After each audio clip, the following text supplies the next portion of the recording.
Right. Welcome back to Day Trade with Tony. I am, of course, Tony, and what I'm doing is losing money. Day trading, I mean. So this is the small account. Got 500 shares here with AST Space Mobile, which have just dropped a nice press release around 4G from space. I always thought we're on 5G already, but you know.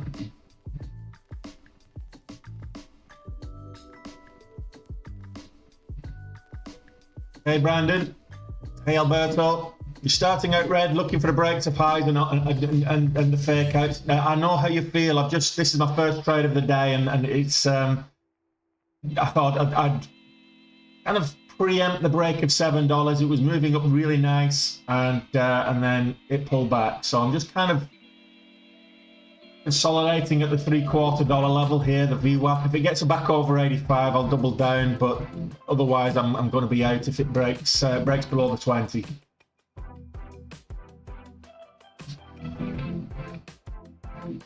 What's my lower flow? It's the 20 EMA. So currently 74, 674.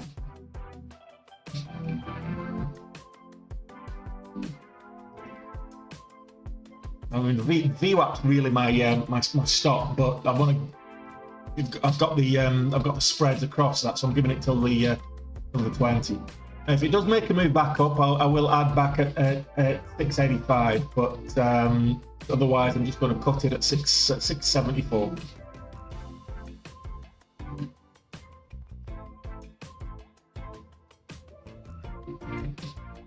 Yeah, there's quite a few been like that at the moment.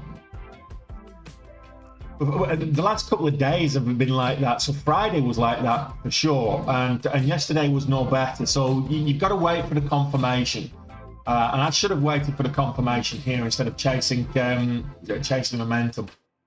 That's kind of a cardinal sin, chasing momentum. The volume's just died out here. I mean, the volume was coming in. It was starting to come in nice. So I thought, okay, good catalyst. Volume's coming in, nice move up. I've got leverage to the hilt, so 10K day yesterday, Calvus. Yeah, 10K. I got green on both accounts, so 130K on the small account and 10K, well, just under 10K on the main account. 999 plus change. 999.90 something. So, well, we've got a long way to go on the small account. We've got a huge drawdown to recover, so it's probably going to take the rest of the month to do that if we do that.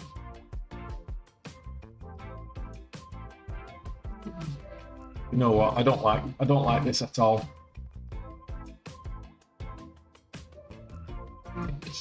The lack of volume. This is probably going to go up and break $7. As soon as I cut it, it's going to go up and break $7. I can feel it in my waters. Cheers, Alistair. Enjoy London as much as you can. Are you going watching a show or something? Are you hitting the West End? There's nothing setting up for anybody's liking at the moment. Ocean Biomedical just hit the scanners. Not a huge move, but it's crappy volume. But that has a history of making big moves. I mean, GRNQ popped up from like 220 up to 260 and then vomited just as hard. And that's something that we've got to you've got to be careful of. Rejections. This finding a little bit of support at the VWAP, the $0.75 level. That's yes, a little bit of support. Confirmed support now on the higher time frame at $0.75, $6.75. So I'm out at $6.74.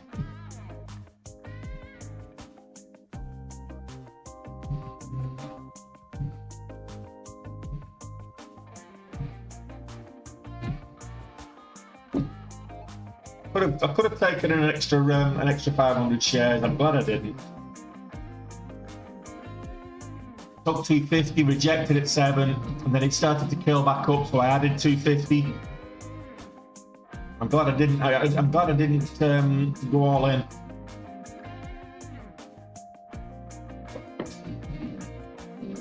I'd have been playing a pair of twos, waiting on a face card.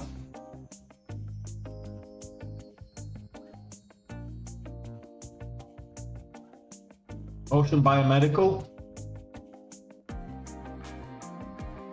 I'll look at that in a moment. I'm in this one at the moment, and I don't want this. I don't want this to flush down. I can't put a stop in place. That's the thing here. It's over 685. I will add.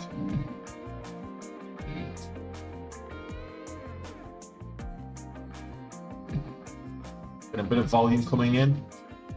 Want it to continue.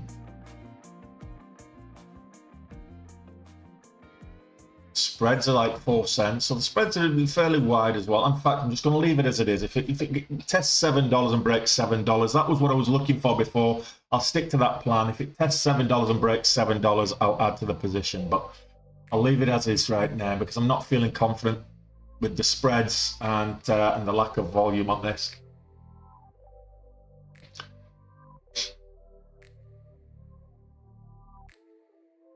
Hey Thomas, Neith, good to see you.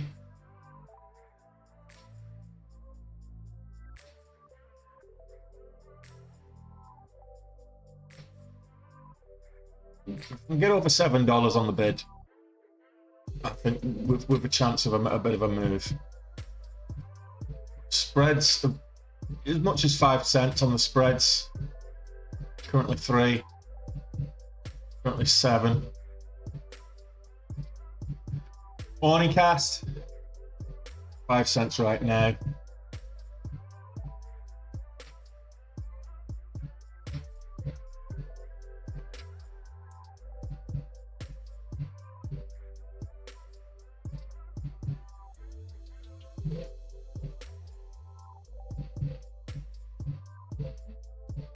That's 20-cent move would set me up nice for the day.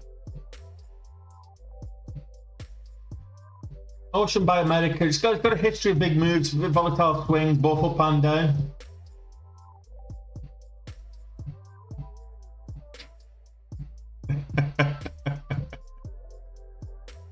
No problem, Austin. I'm on Twitch, I'm on Rumble, I'm on Twitter. You take your platform, whichever platform you prefer. I did start out on TikTok. It started out this journey on TikTok 18 months ago, but YouTube seems to have taken over as the popular platform. You see more on YouTube. You only get the one chart on TikTok.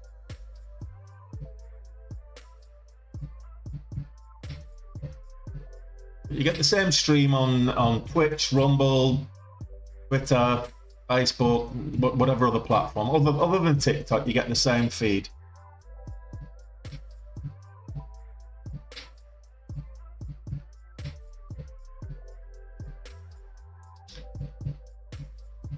Yeah, well, Captain, you do you, boo-boo.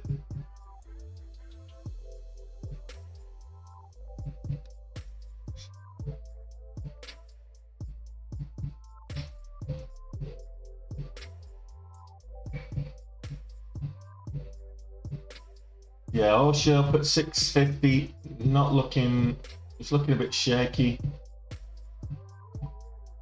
but I'll come back to that in a moment. One trade at a time.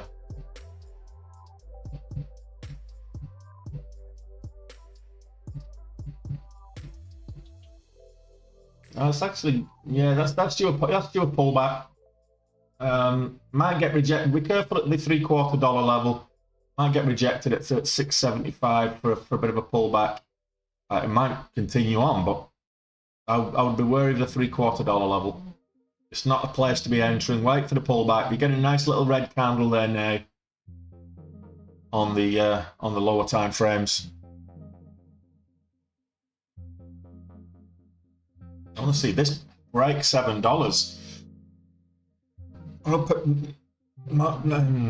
The ask is at my buy-in right now. So can we get over $7 on the bid? There we go. We're up into the greens. Can we hold it? Can we get over $7? It got rejected there previously. I'm kind of conscious that we might get rejected there again. $6.99 now on the ask.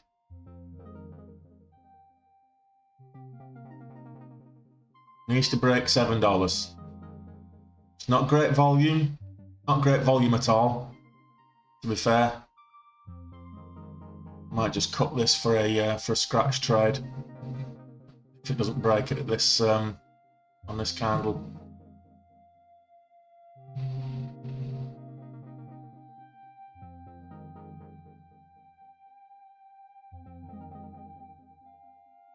Yeah, I'm just gonna cut that for a break-even trade, and the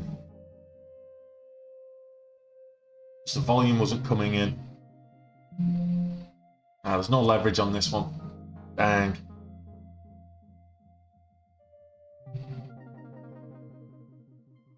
Right. So we've got a nice entry there, but would have been kind of 665-ish. Now looking for a new high of day, which is currently 883. So 683. So 685. We'll see.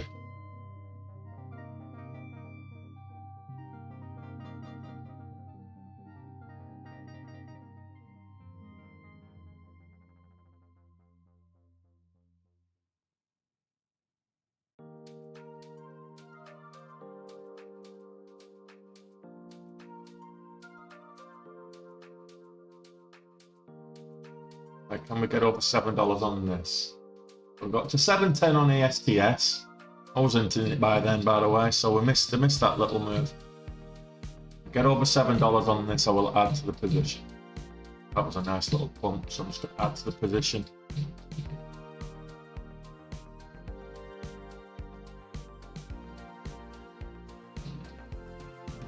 I'll take a little bit of profit at 725 if we get there. Just to hold 7.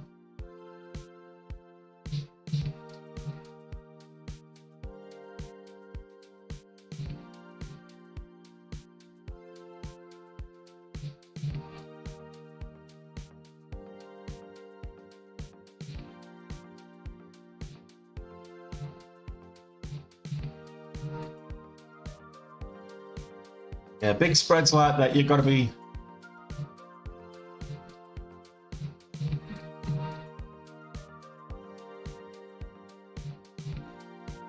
wary of some of the big spreads. If it's got volatility, you expect the spreads to be a bit wider. So ASTS now up at 707. One trade at a time, Tony.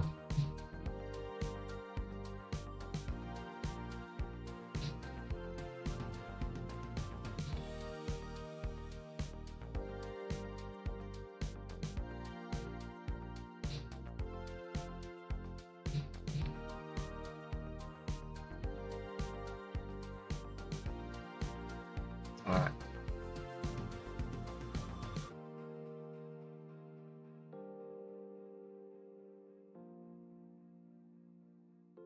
Move back up, retest the high.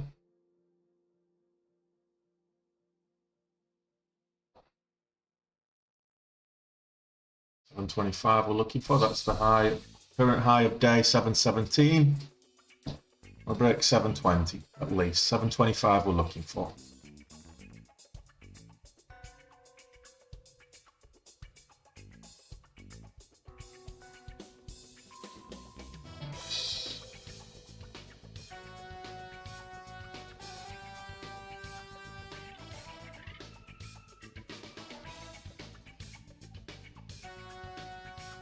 Don't you dare double harm me. Double top. We need to fill that wick now. It's a little bit disconcerting when that wick comes like that. The double top.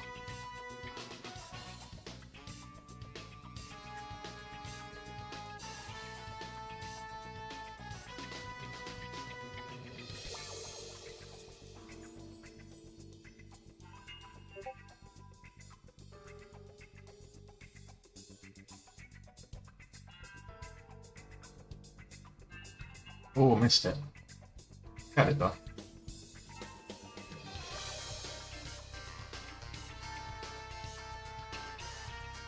Off there. Up at the highs. Alright, now we've got some profit on the board.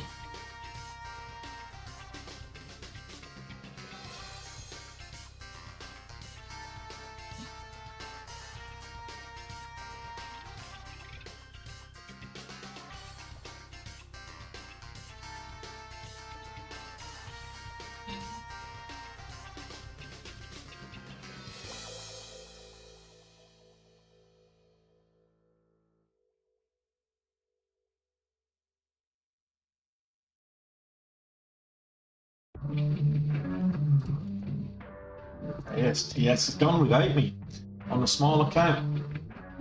15 cents. Could have made $75 there. Actually, could have made more. Could have made $150 there.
Go. Got a good 20 cents on that.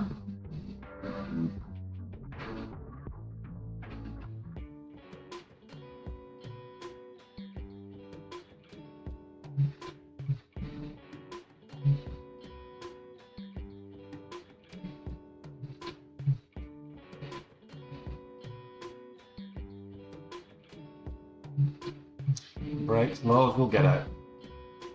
I'm just going to get out there. Let it consolidate there. Okay, so 2200. That's not a bad start to the day. Let's flip back across to the small account. Have we got a bit of room here for more? I'm not sure. The volume's not great on this one. Ocean Bio's a better one, but there's no leverage on it, so.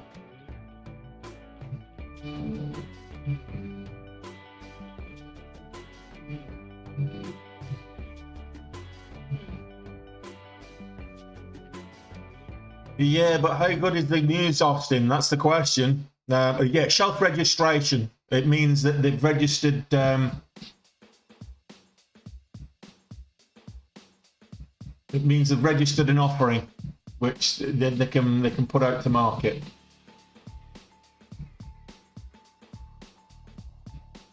This is looking a little bit extended, but if we can break the $0.25 here, I'll be happy enough.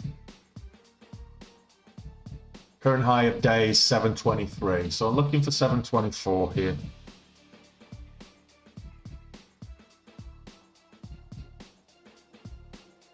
And this is a nice pullback on Ocean. Back over 740 could be of interest.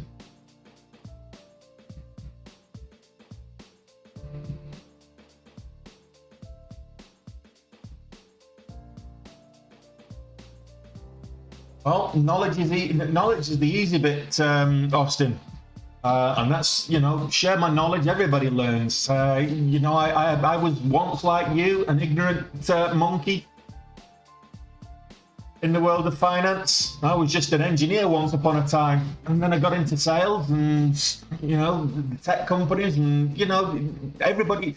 It's like quiz shows. Okay, you sit there, and we've all done this. We sit there watching a quiz show and we shout at the TV. Well, I know I do. Some people don't, but I know I shout at the TV. I'm like, idiot, moron, you know, who wants to be a millionaire or something like that? And there's an easy question comes up. It's only easy because you know the answer. The guy that's struggling with the question, it's difficult for them because they don't know the answer. Knowledge is like that. So once you know it, it's easy.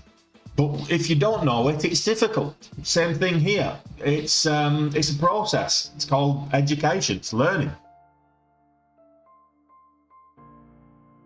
What trading software am I using? I'm using DAS Trader, DAS, Direct Access Software, DAS Trader Pro.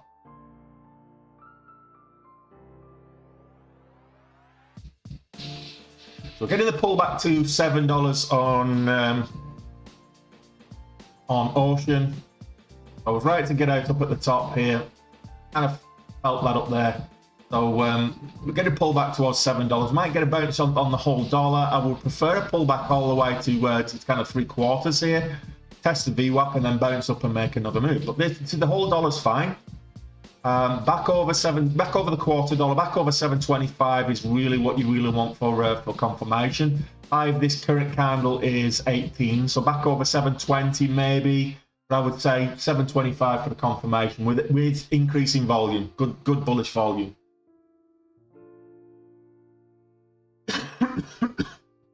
Oh, it is much. I do make it look easier than it is, but like I say, it's easy once you know how. Well, I say it's easy. It's relatively easy. I mean, if you saw me on Friday on the small account, this is the small account, by the way. And the small account's proving a lot more difficult than I started this at the beginning of May with $500. We're currently a little over. We were on Friday, starting the day on Friday. Shouldn't have traded on Friday. We started the day with a little over $2,000 in the account, and then we had an absolute catastrophe of a day. We lost half the account. So yeah, look, some days are losing days. You've got to accept that. So we had a nice green day yesterday. We got lost in quite a bit in fees and charges. We did $130, just over $131 on the small account. We lost $50 to fees and charges, which is quite a lot, quite a big percentage. So $50. So we ended up. So we're now, say, just shy of $1,200 on the account. On the main account, though, we're having a great year on the main account. So just watching Ocean Bio for a potential move back up over 720. But we had a really good day yesterday, 10K yesterday on the main account, and most of that was just the one stock. We managed to get 12K out of it. Let me just have a quick look at my journal. Journal from yesterday. So no, 9K. VCIG yesterday I managed to get 8,994. I got 2,000 out of BOF. That was just over 2,000 over at BOF. That was pre-market. Just $35 out of C3AI.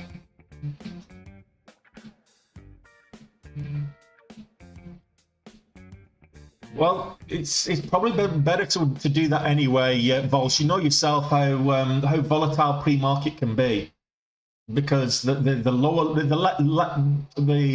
liquidity, the higher spreads, the wider spreads tend to come with pre-market. I'm glad I wasn't in.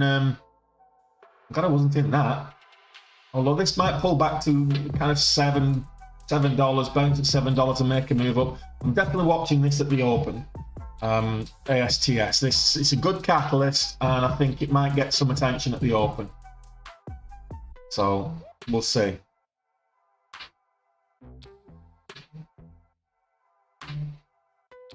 I did on the small account, Calvis. I absolutely did.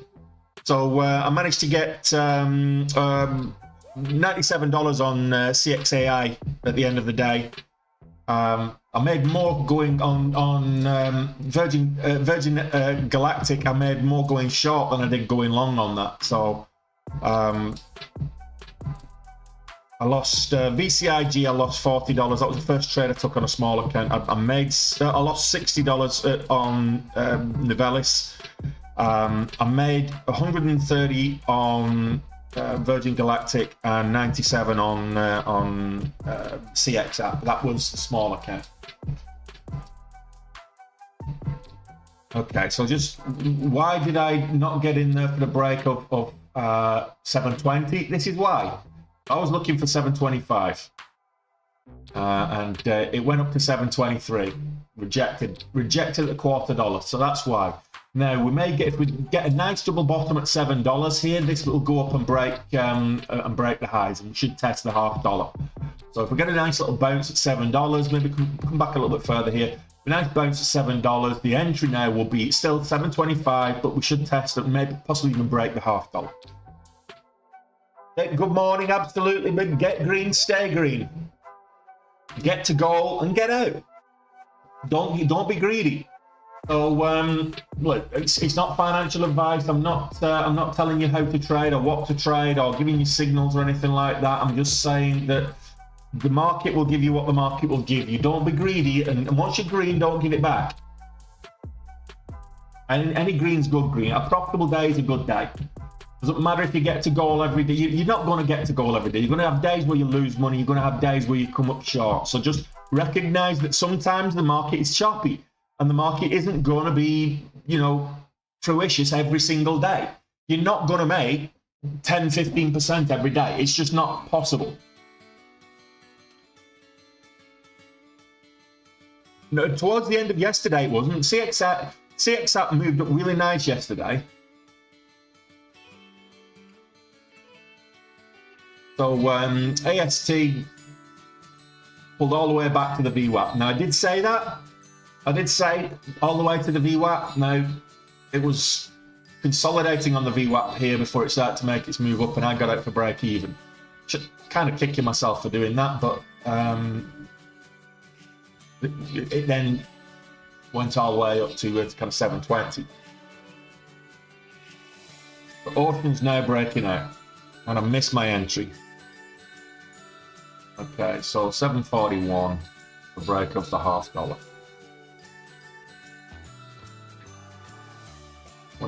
Can I get a pullback to 725 so I can get in? Well, I'll get in at 740. I can add to this position if it pulls back to 725. I'm expecting this to test, at least get 10 cents on this. So we should test the $0.50 on this move.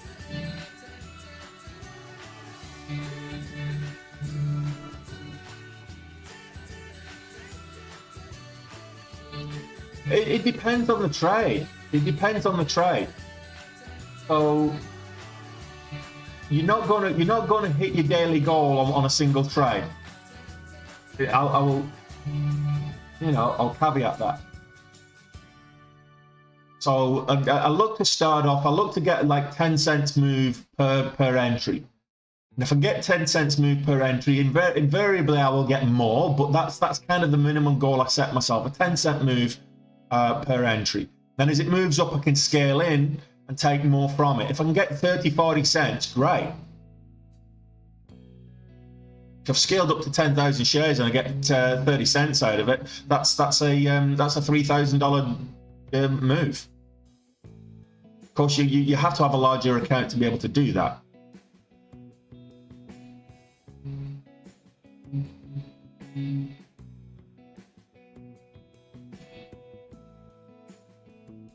I see what you're saying there, Brandon, but you don't look for unless the range is there, which means that if you're looking for a whole dollar move on a particular stock, like you might look for a whole dollar move on Microsoft, which is up at like 220 or whatever, and you'll get a whole dollar move on that, or you should get a whole dollar move on that. But likewise, it's going to be going to be more expensive. So you have to take smaller share size. If you're looking at one of these smaller stock price stocks, so something like $15, $20 in price a share, and you're looking for a whole dollar move, the likelihood is the spreads are going to be like 40, 50 cents.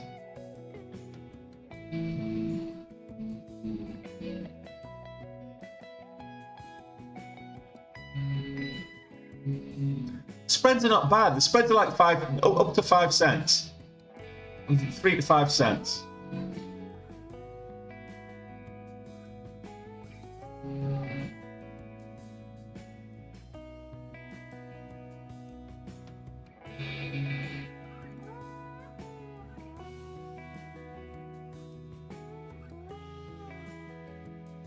Above 740, you mean, Calvus? Yeah, well, that's the high of day at the moment.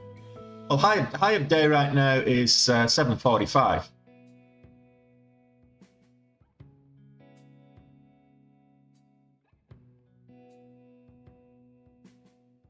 Nice 17 cent average true range here.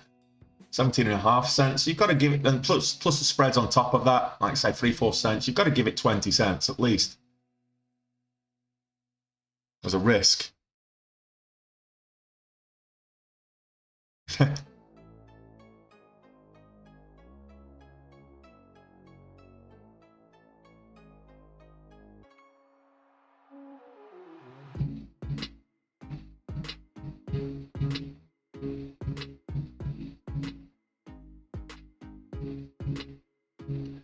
did say that it pulls back to 725. I was going to add to the position. It's not hit there on the ask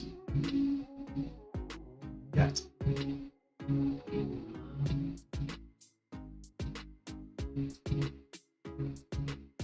So I don't mind AST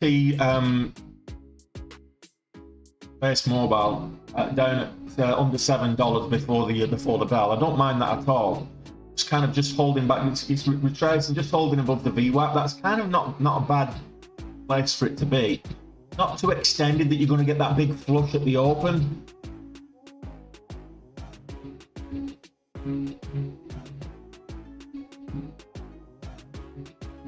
Okay, I think this is pulled back far enough.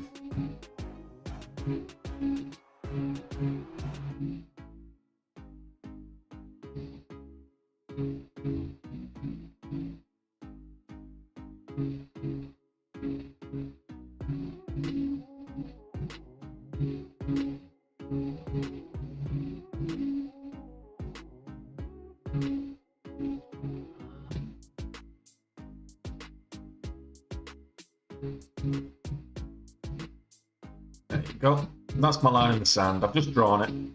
That's what I'm sticking to. There you go. Get the breakout. Nice little flag formation. Maybe get the breakout. Back up there. Retest the $half.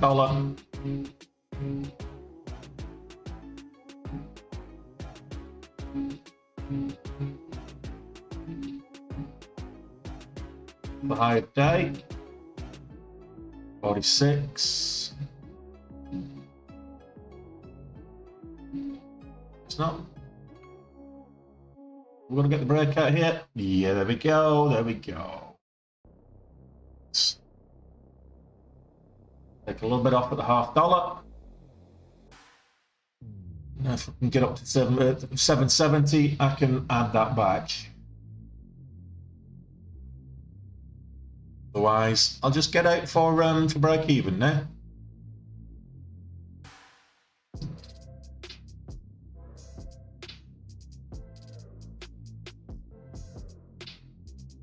Just a young gun with a quick fuse. I'm pretty sure that it sounds exactly like that tune. How am I doing on this one so far, Ian? We're 2.5k up. Realised we've locked in 2.5k. It's a bit choppy.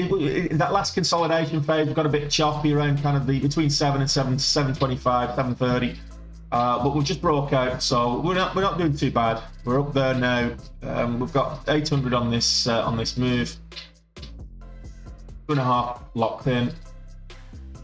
Looking for the break of the $0.75 for an ad, which should bring me up to about 755-ish on the average.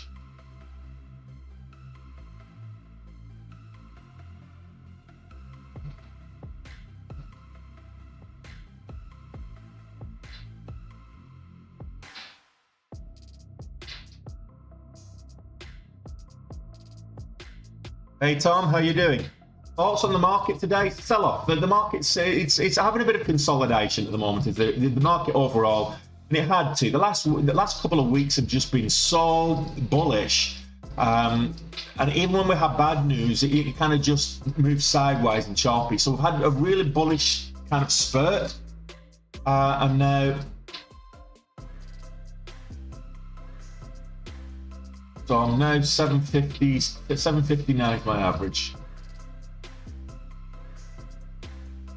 So if we get up to 790 on this move, I'll take some off. Otherwise, first candle that breaks a new low, I'm out.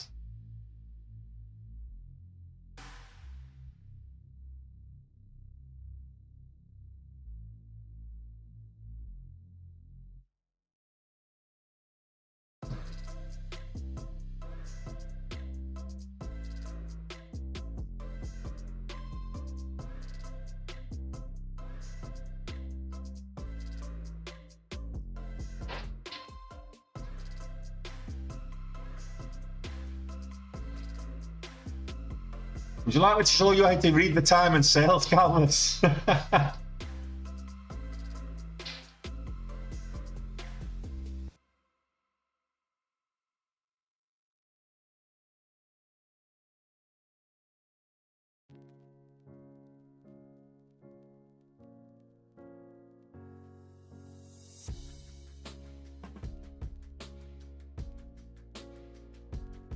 I've just took locked half of the position in.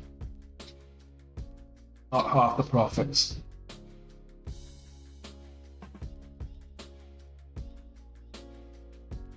Low 775 and I'm gone. So $0.75 now is my my line in the sand.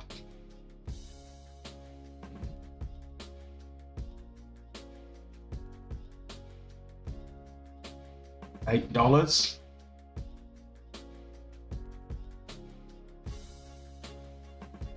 We broke $7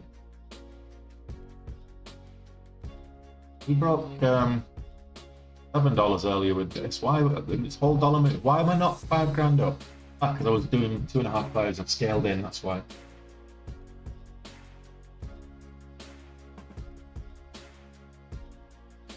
Right. Well, ASTS didn't hold the VWAP. I was expecting it to at least hold the VWAP, but it didn't. That's vomited. I'll have to look for another stock to trade on the smaller account, because this ain't it. First candle breaks a low, I will exit this position. Currently about 778.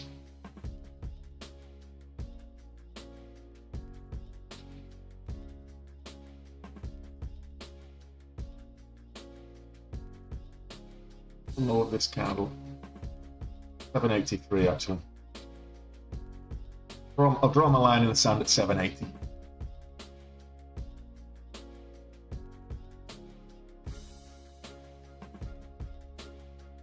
And this is one of the reasons that I don't like trading pre-market, is the lack of being able to put a trading stop in place, or any kind of stop for that matter.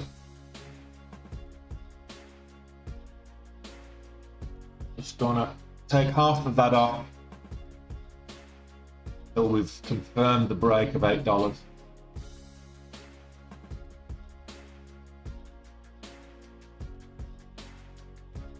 Line in the sand at 780. Over this candle 782. So anything below 780, I'm gone. Okay. We're breaking highs here. I'm still in it.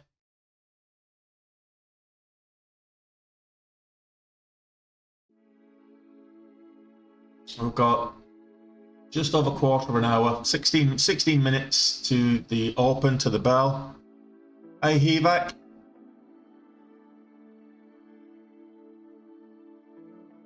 There we go. Get out. Not a bad start for a good for the day.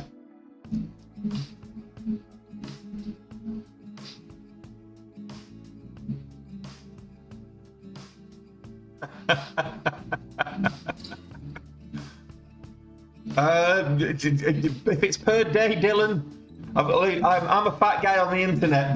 Fitness is not my bag anymore. It used to be back in the day, but not anymore. But yeah, it's across the course of the day. You can eat it all in one. You can take it in one go, or you can spread it across. You know, split it across your meals. It's not a problem, Dylan.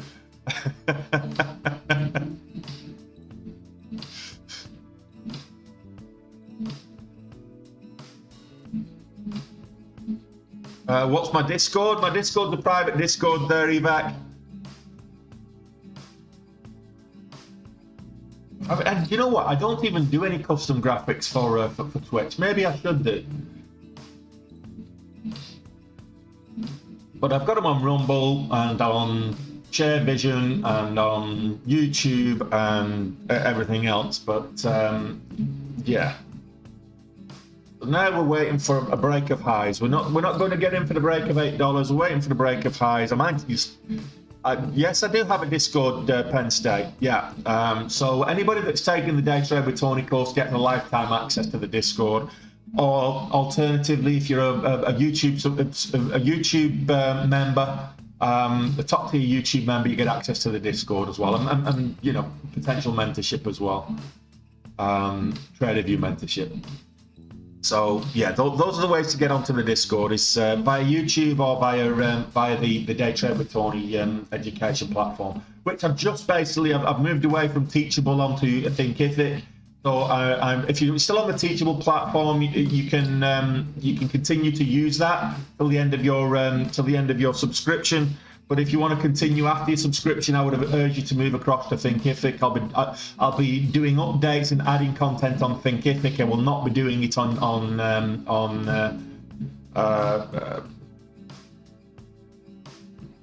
I will not be doing it on Teachable. If you've got a longer subscription, because I know a couple of you signed up for a year, or if you've got a longer subscription, let me know, and I'll get you for the same period. I'll get you a move across to Thinkific complimentary.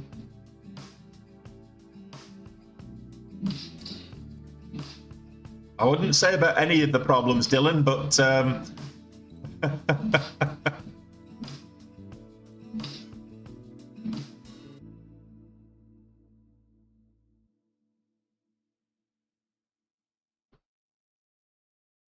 okay, anything else other than Ocean moving today? Well, we've got graphics 174. It's a bit lower than I like to try. That's the next one on the momentum scanner. Oh, the warrants. The warrants are up as well. If you're scared about trading something at $8, then the Ocean warrants here are moving up with it in sympathy. These are like a tenth of the price, a 20th of the price. So this is Ocean Biomedical warrants. Now, what I will say after the bell, where you may get volatility halts, look at the warrants and that'll tell you which way it's going to go, because the warrants do not stop trading for volatility halts, whereas the main stock will. This is Ocean Biomedical, the warrant. So it's OCEA is the ticker, but if you want to trade the warrants, which is like a lot cheaper, it follows the same price action but a lot cheaper, it's OCAW.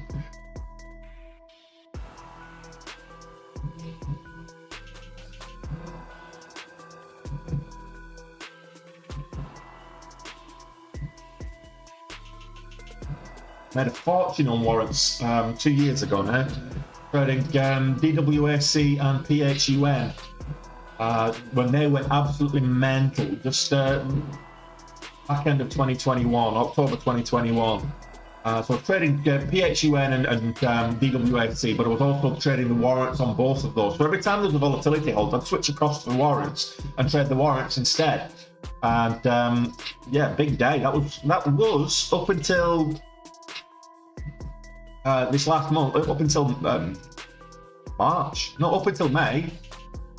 That was no, I was right. Up until March, that was my biggest ever day. Was trading those warrants.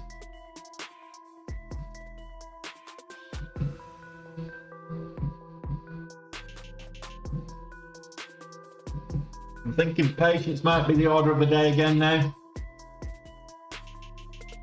Got 1,200 bucks to reach goal. We can do that after the bell if things move in our favour. So getting CX app moving up. It's red on the day, but it's moving up. We're getting BOF, which was a IPO last Friday. Very volatile, widespread. So let's have a look at some of these. I'll show you some of these. We've got Ocean Biomedical, which is in that $8 consolidation range right now. Then we've got GRNQ, had a nice move up, sold off, and then rejected up there at 264, and black below the VWAP, consolidating right now. It's worth watching. I'm not overly enamored with it, but it's worth watching at the open if there's nothing else watching. We've got 10 minutes to the open.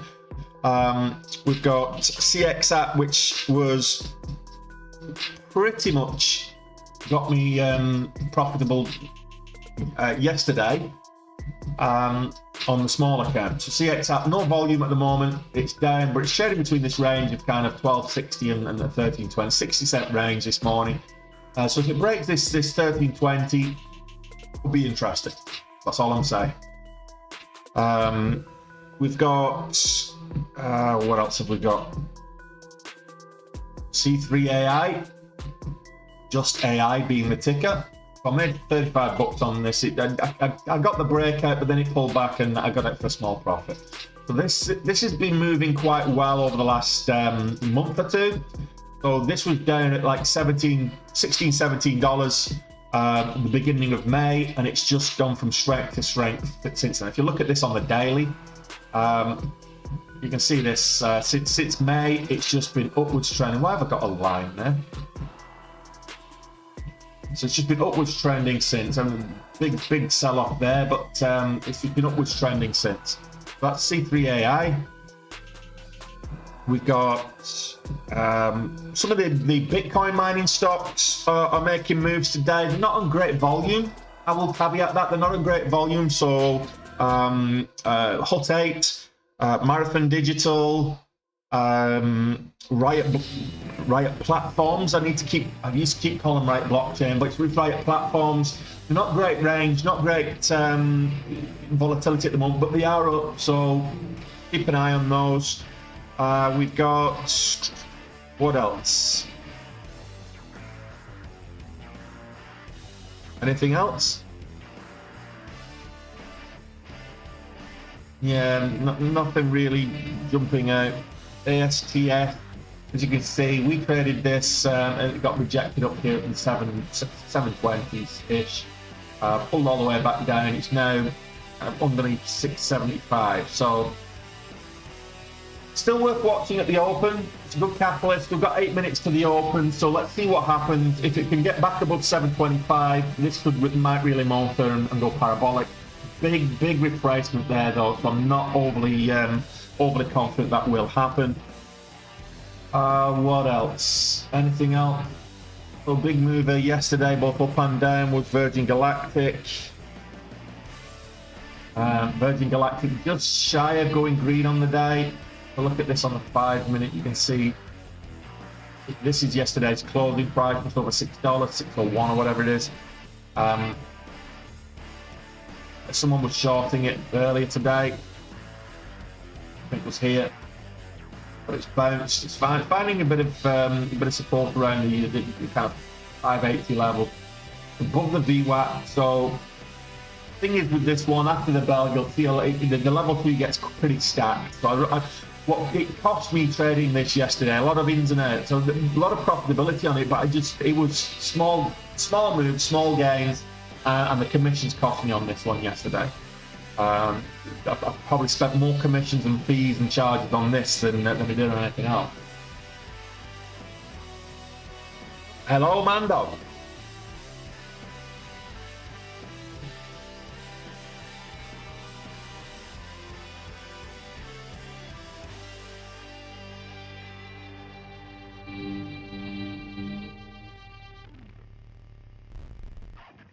Yeah, I'm not. At the moment, I'm staying well away from crypto. There are too many red flags for me at the moment. I'm a Bitcoin long-term crypto bull, but I'm short in the. I'm a bear in the short to medium term. There's too. I mean, Binance is the largest exchange, and they're pulling out of markets left, right, and centre to avoid this regulations that are trying to be forced or imposed on them. And that's well shared. If you've got nothing to hide, why avoid the regulation? Why avoid the scrutiny? Binance is well dodgy to me. And if Binance ends up closing and they're dropping coins and tokens left, right, and centre, they're at the moment, the liquidity in the whole crypto universe it's not really changed much. The whole of the 2023, the liquidity is probably, the market cap's not changed at all across 2023. So it's just people moving from all the shit coins into Bitcoin and to a lesser extent Ethereum. But the wider liquidity, we're far away from the new crypto bull run. People saying, "Oh, but back up to 30,000 on Bitcoin," and I was like, happy I can get out for a profit.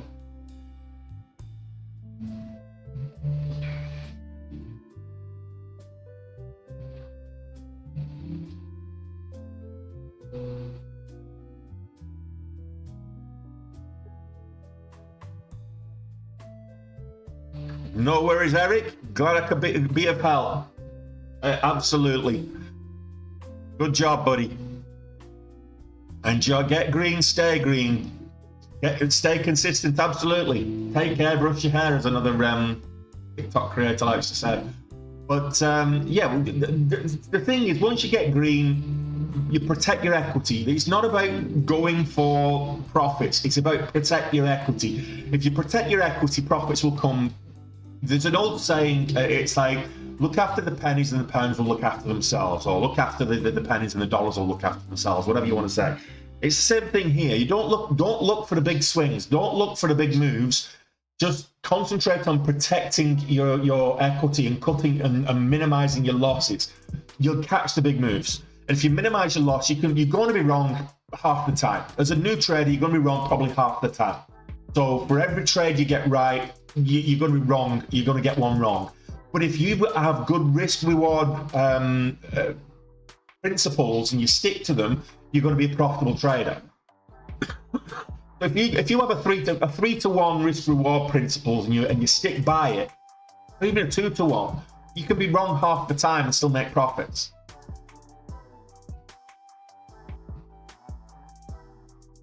What am I looking at if I'm looking at investing in a stock long term? So growth, profitability, a strong economic moat. And if you're wondering what an economic moat is, it's basically what sets them as a strong competitor within their own space, where they have a unique offering to the market. Which is why there's a whole bunch of itchy nose. A whole bunch of good companies out there that the business model can be copied, so I won't invest in those. So the likes of Nvidia, Amazon,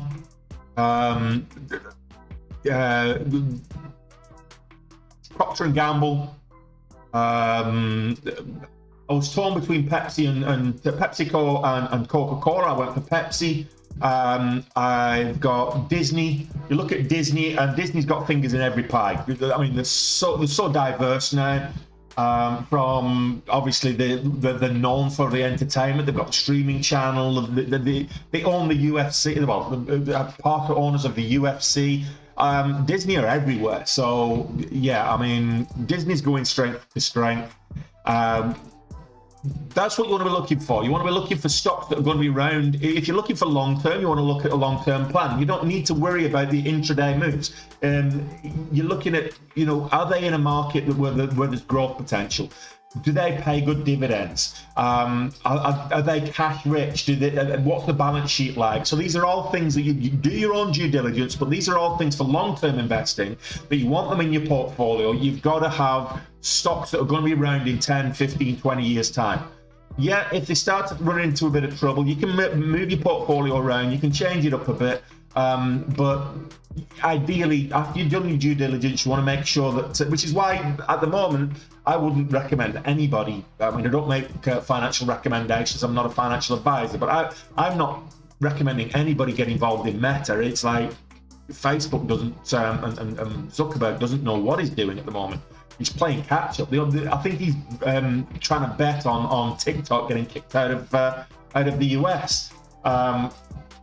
What's the backlash if that does happen? Anyway, how you doing, Robbie?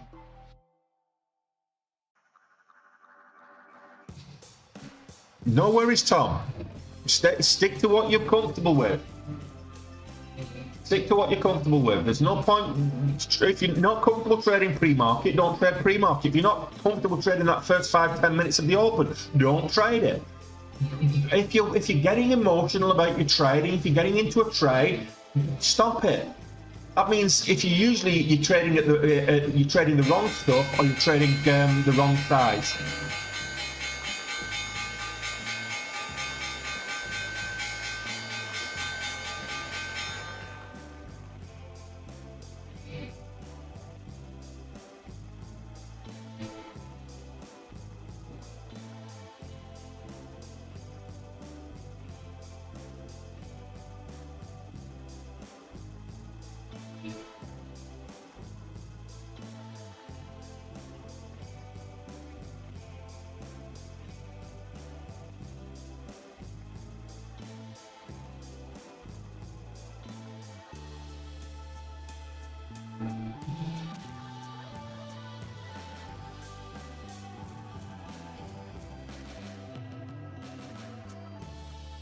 Oh, Virgin Galactic below $6. I'm gone.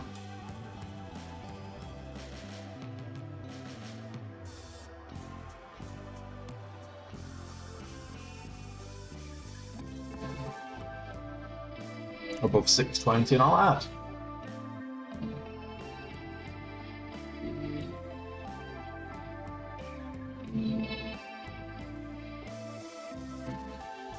Nice one, Captain. Good man.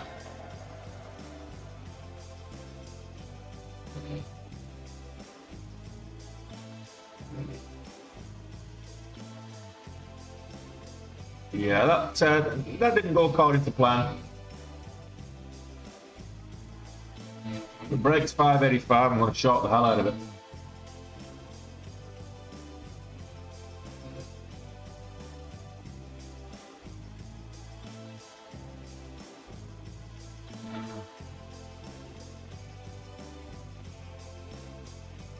Oh, change the scanners over, Tony. What are you waiting for?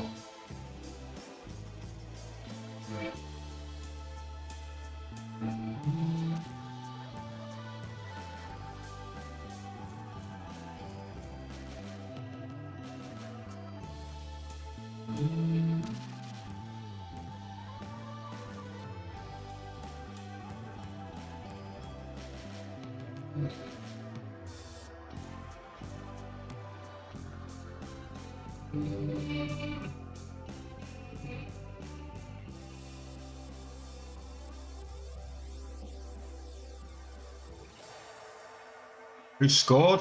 Oh, Calvus scored.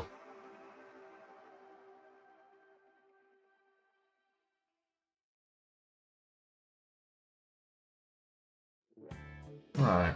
Below 68, I'm going to add.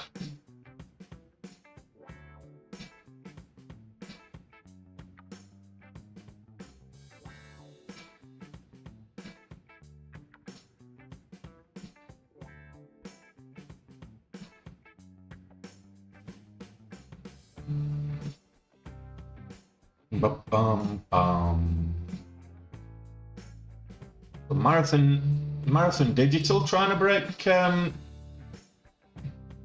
highs. Ocean Bio pulling back to towards $7. That's okay. Might get a dip and rip on that. Same way with ASTS. AHI struggled at $2 pre-market, but it's testing it again now.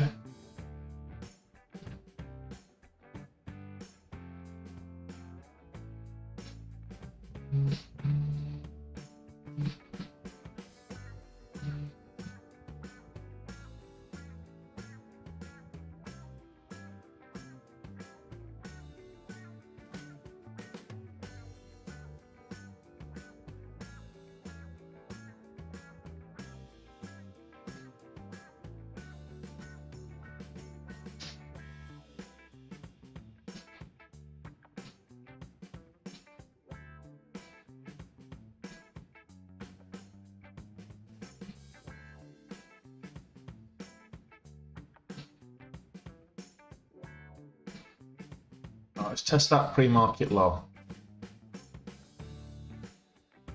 68.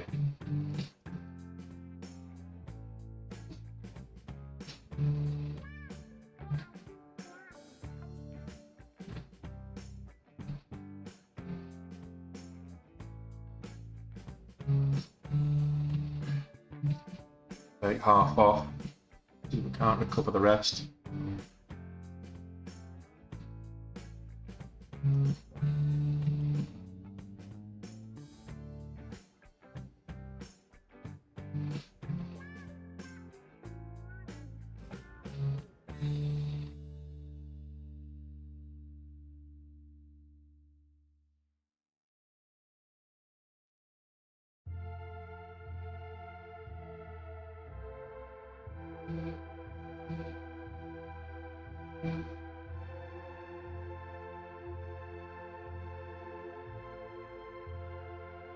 Yeah, well, Marathon Digital went up over 1250.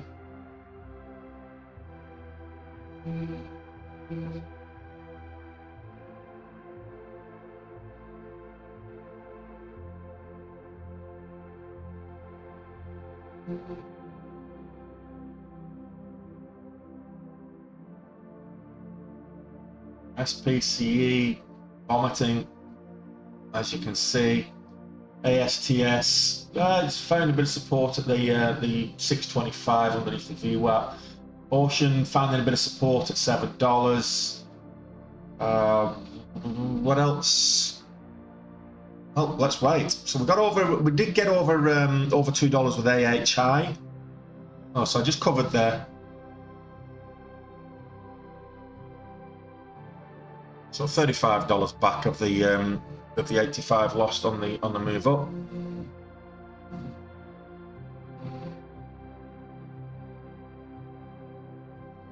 Let's wait for something to move for us, guys. Amazon moving up.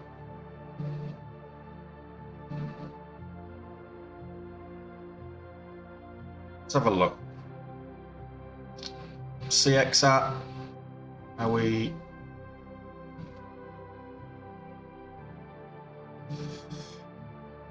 Oh, it's a horrible volume, but if it does break the pre-market high at 1320, this might move. What we've got, 17-cent spreads. Yeah, I don't like the spreads on it. It was okay when it was like 6-cent spreads yesterday evening, but 17 cents on a small account, nah. I'll wait for the spreads to narrow and the volume to come in, which will probably happen a little bit later with CXAT. Let's have a look at what else is moving.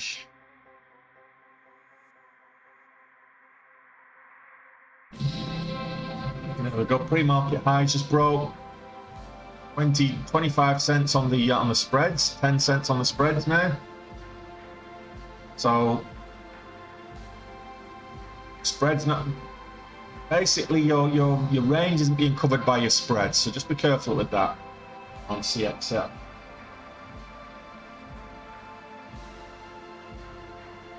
Does have potential. I can see this moving up to kind of $14 today, but we'll see.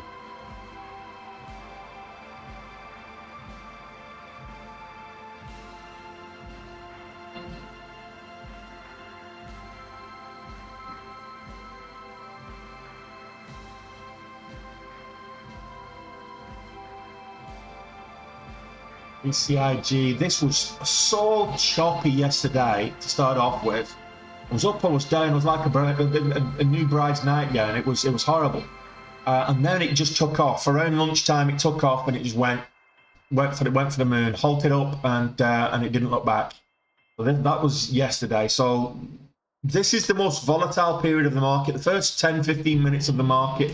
Sometimes it's best to let that first 15-minute candle form, and that's your opening range candle. So you got that first 15-minute candle, that's your opening range, and then if it breaks the top of it, it's likely to go up and move higher up across the course of the day, be bullish across the course of the day. If it breaks the bottom of it and breaks lows, it's likely to keep breaking lows. So yeah.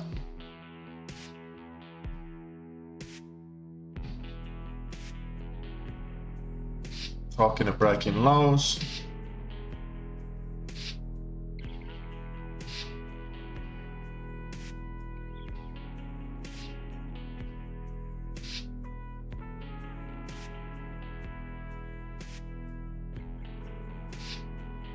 The level 2's stacked on this now, so when it breaks, it then meets a wall. Every 5-10 cents it'll meet a wall when it breaks. So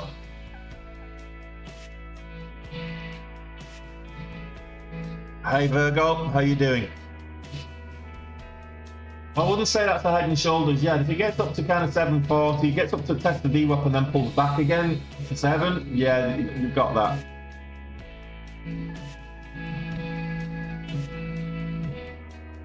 Let's have a take a look at AHI. Has that resumed yet? No. 2 halts. This is the second halt. It resumed here and then into another halt. So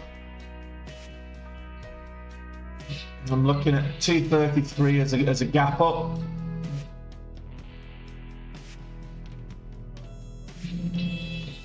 And leverage doesn't matter because it's under $5.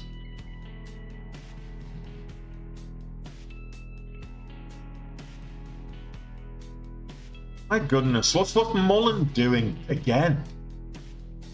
I'm surprised people haven't asked me about Mullen. I keep saying what a garbage company it is. Didn't this do a reverse stock split not too long ago? Last month, I think he did a reverse stock split. It was like $2 a share or something after doing a reverse stock split. It's back at 20 cents. That's right. That's how terrible this company is. Bloody hell. They did, I think it was, what is it, 25 to 1 or 250 to 1 or reverse stock split last month. Mullen Automotive, garbage, terrible company. Back under 20 cents again.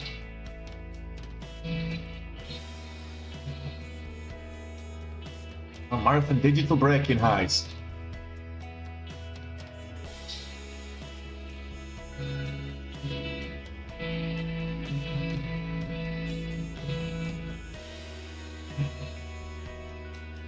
What's the spreads like? Penny spreads. Yeah. Don't like the double top.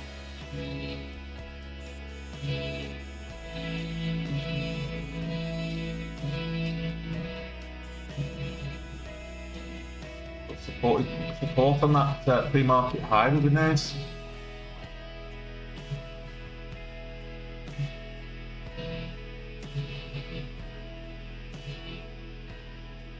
Scanners have been changed. Oh, sorry. 15-minute scanner wasn't changed. You're absolutely right.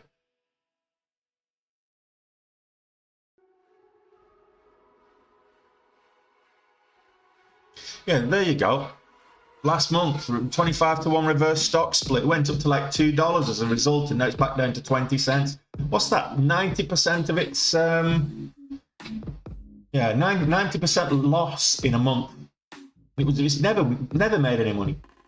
And you've got all the fanboys on Reddit and other sub forums that love it to pieces because they're all holding bags.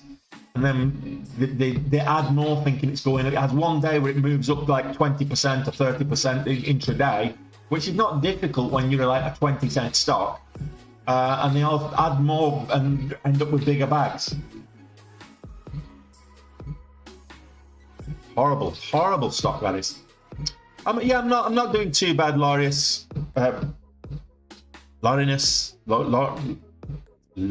So, sorry, I'm butchering your name. 50 bucks down at the moment on the small account, but we're having a decent day so far on the main account. We're just over $1,000 away from CCL.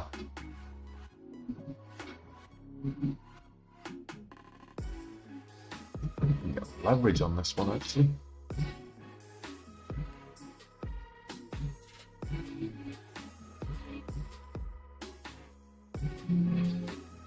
Yeah. We'll get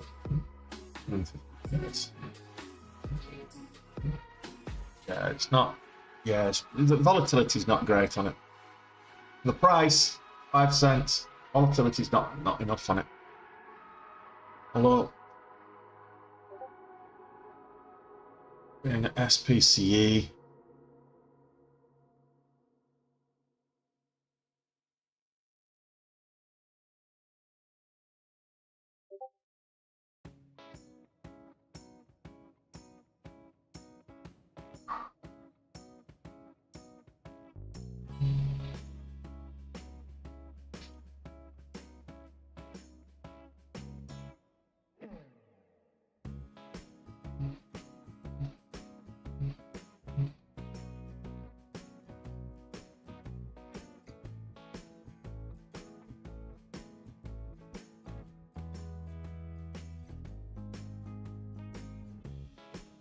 Right, let me just update the YouTube stream so people can find it.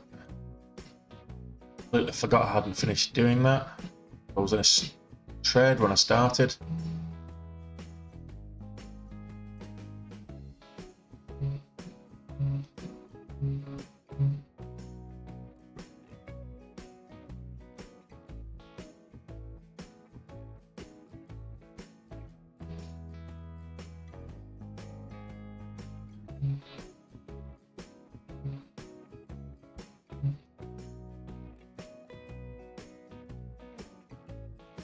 Right, well, let's get that like count up, guys.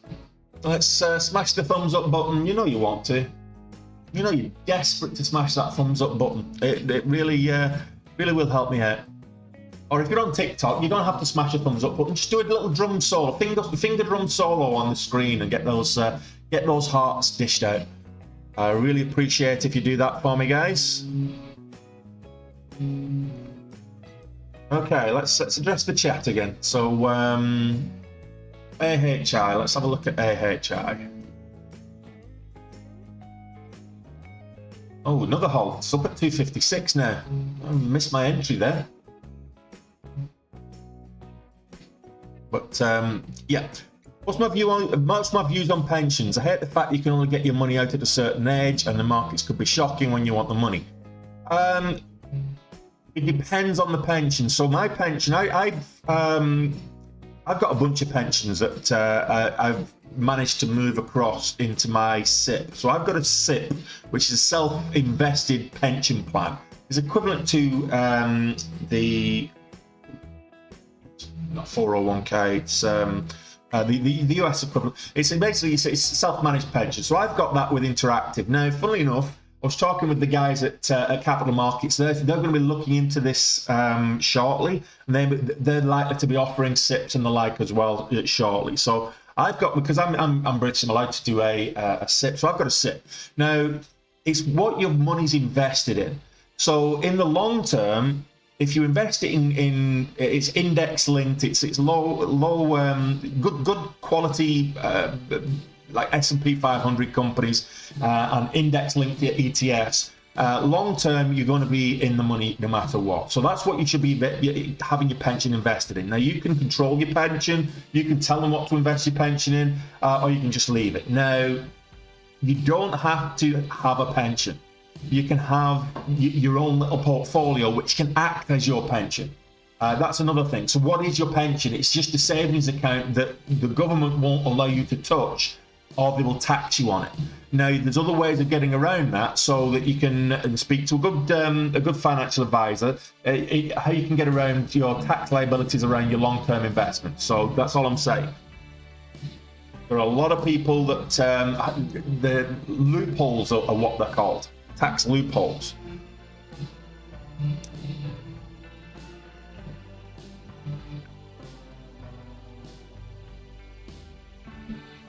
I can check Lucid for you. When does this resume? So it's 51. GRNQ doesn't look like that's going to do anything, so I'm going to swap that for AHI.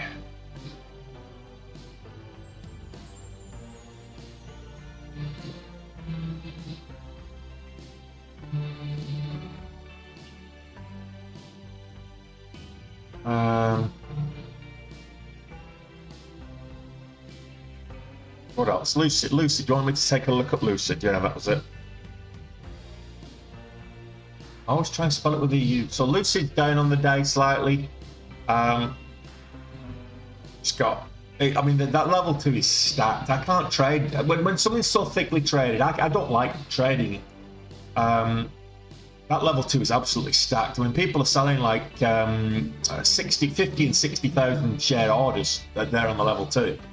There's a guy there with 100,000. There's a seller there with trying to sell 120,000 shares. So, or trying to buy 120,000 shares. My apologies. And a guy there trying to sell 50,000 shares. So there's big buyers and sellers on Lucid. Nowhere is Luke. So, but it's down. It's selling. It's what five reds in a row on the 5 minute. Marathon Digital is having a good day. The range isn't huge. It's good for Marathon Digital. 14.5 cents. That's not bad at all, actually. I was looking at it here when it double topped, so I didn't want to get in until it consolidated. But retest of this pre-market high would have been a good entry. $0.50, good entry. Pulling back now, so missed that opportunity. Let's go back to AHI. Seems to be where a lot of the momentum is. So this should resume in about 20 seconds-ish, give or take. And just be careful with these stocks, particularly if you've got a small account. Don't be lumping in when they're highly volatile. What do we think the spread's going to be on this? 5, 10 cents?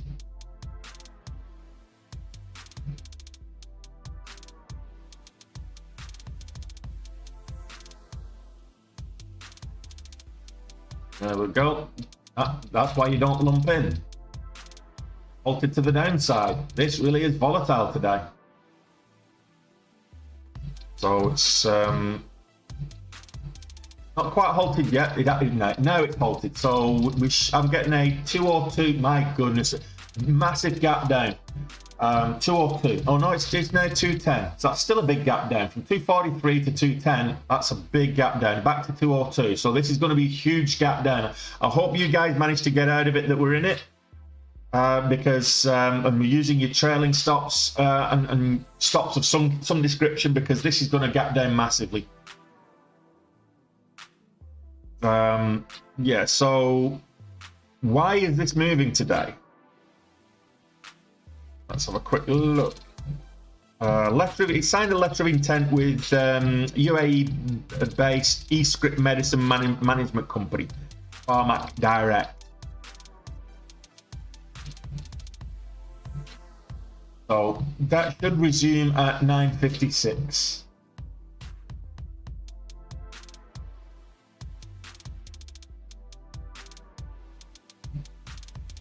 So SPCE kind of got rejected at the VWAP.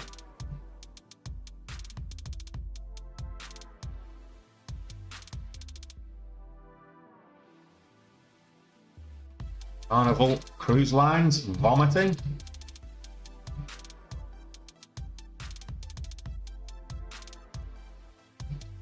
Well, a little pop up and then it's pulling back down again. So if this breaks kind of pre-market lows, this is going to fall off. It's had a really good, again, look at this on the daily, how extended it is up there on the daily. Since May, it's been very bullish, especially these gaps up and stuff.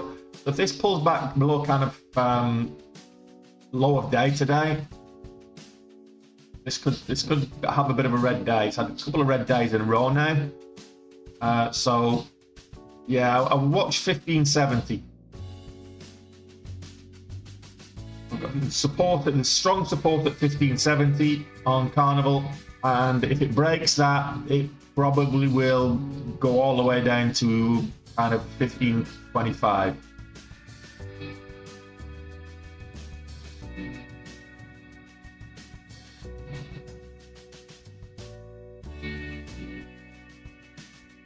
All right, let's EMAP. Trying to make a red to green move. All right, I'm just going to address the volume here. Get rid of some of these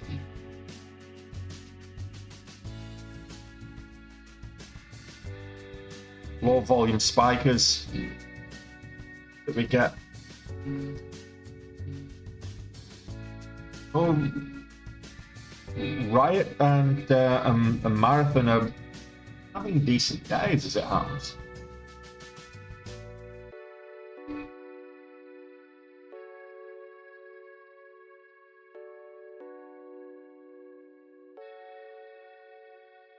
Yeah, it's pretty much the same pattern.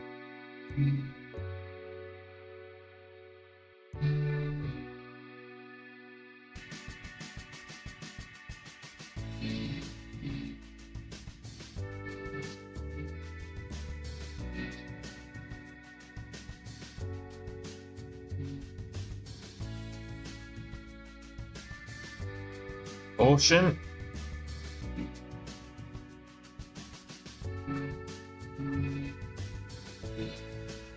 Ooh, nice red to green move. Dip and rip. The question there is, how far do we get? Do we get over the 775? That's kind of where I'm looking at. $0.75. Maybe get a bounce here at the $0.50. We'll move back up. There's a nice little pullback. There we go. New highs. Through that wick up there, the price didn't go up there. 787 on that wick. It's a 10-cent move for me if I'd got there. Okay. 25 cents is the average true range on this.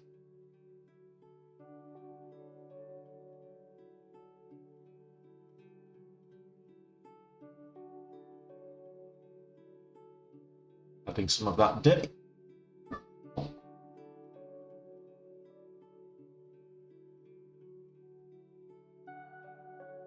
All that wick that it threw up.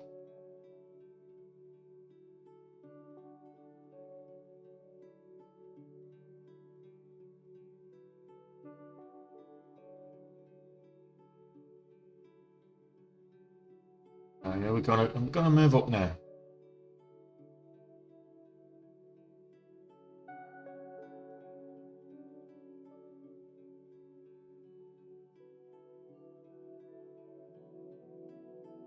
So let's check where we're at.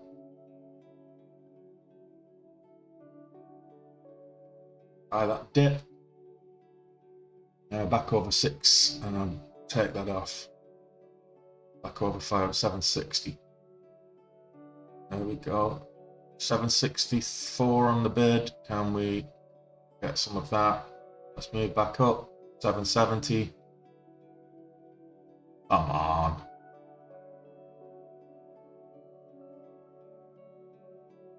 Stop playing me here. You're teasing me like VCIG did yesterday.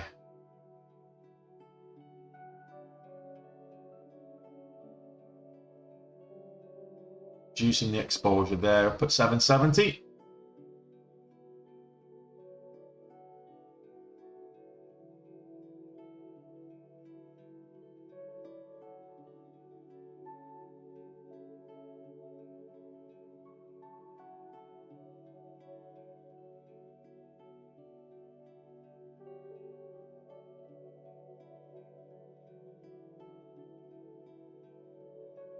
Did I buy last time?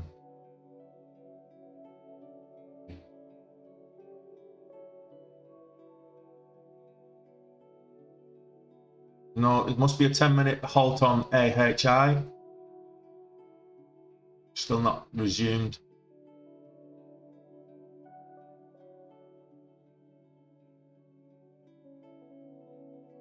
Over 775, we'll get to 8. Confident of that.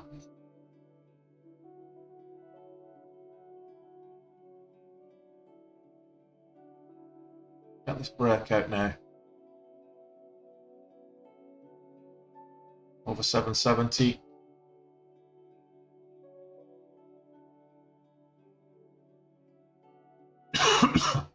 Got a really good fill actually on that last exit.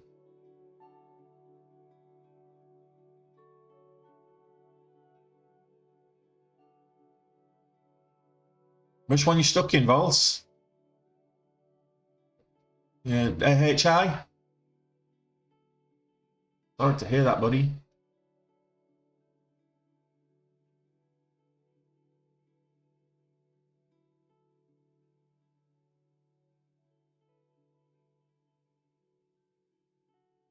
The Doge. I'm just going to take half off. Take a little bit of a hit for half the position.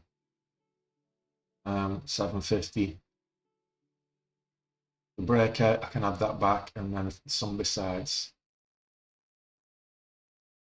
$0.25.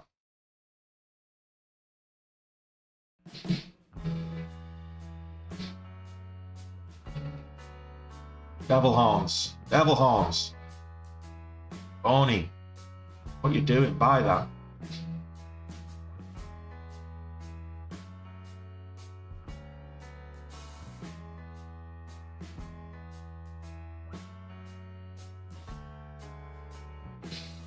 Pretty much maximum capacity now.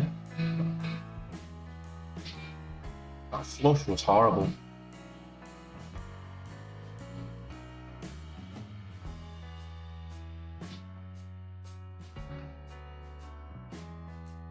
Volatility on this is stupid.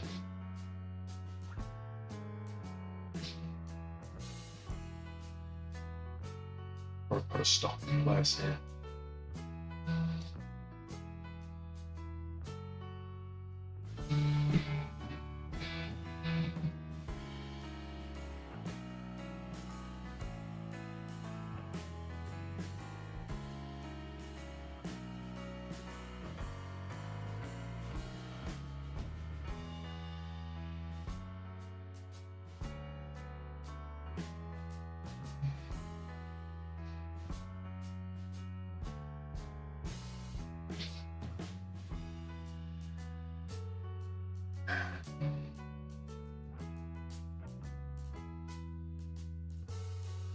Now, I've got my stop in place, I've drawn my line in the sand, I want this to move back up, retest the $0.50 and let me get out for a small profit. Yeah, I know, I did the same thing. Oh, that's halted again at $2, so that's a massive drop over those two candles. AHI, I'm glad I didn't chase that, but I'm sorry for those that did. Marathon Digital vomiting. The market as a whole vomiting. I don't know what's going on at the moment, but there's a lot of selling across the board. So we've got BCIG selling hard, Marathon Digital, Riot Blockchain all selling hard. Ocean Bio, as you can see that I'm in, it vomited once I took a position, so I did kind of buy the dip for because I wasn't quick enough to set this stop in place. So I'm looking for a move back up and break the VWAP. We'll see. Will it happen? I'm not so sure, but I've got my line in the sand drawn.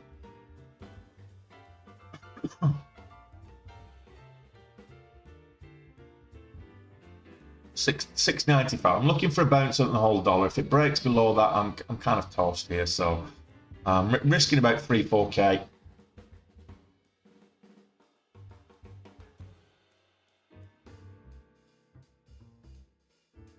Is that what Powell started speaking? So yeah, the market tends to dip when Powell talks. He is the financial equivalent of Xanax, isn't he?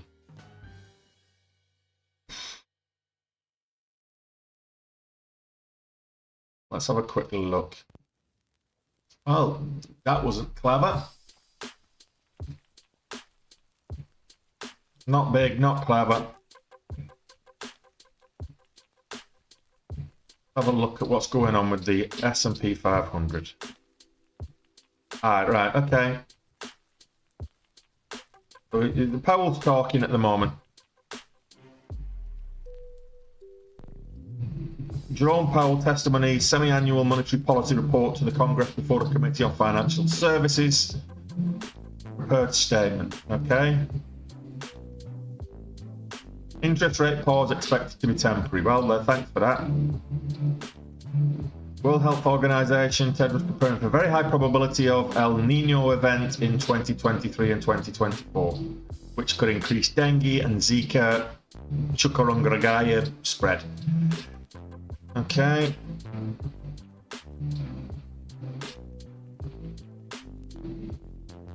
Well, that's a pain in the hole. We were having a good day up until that little vomit. I hope you got out, Vols. Did you not have a stopping place? Mark it.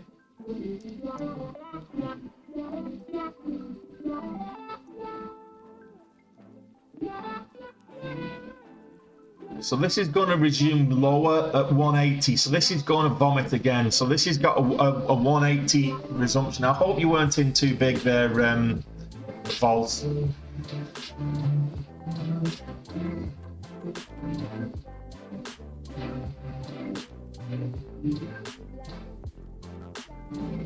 Yeah, so this is going to resume at 183. So this I've got a minute left before resumption. Yeah, good. Well, I'm glad you managed to do that, Cedric. But hey, look, this is why the market is not easy to trade. When you get the movers, what's moving now? When you get the movers, they move well. Power's moving up again. Volumes start to come in.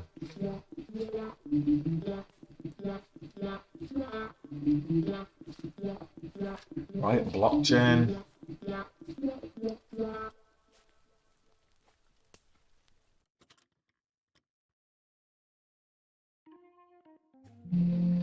Oh, there's no leverage on that. I thought I might be able to trade this on the small account. I can't.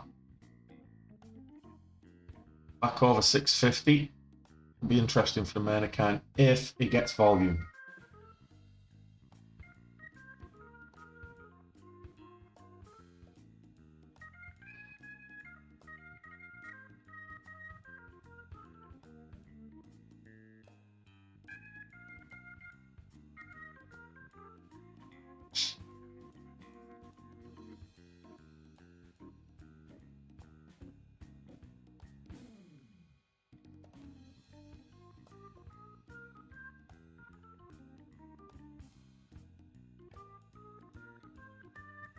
It'll come back for me. Hopefully it'll come back for me.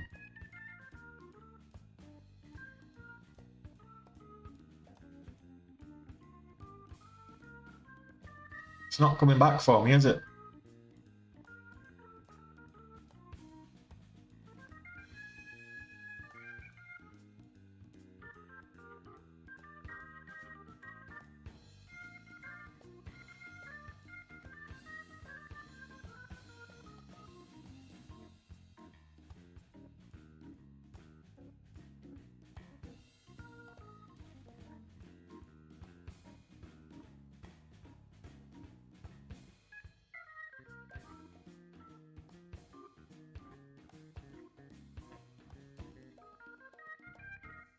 So 706 is the halt level. I want to be out before that.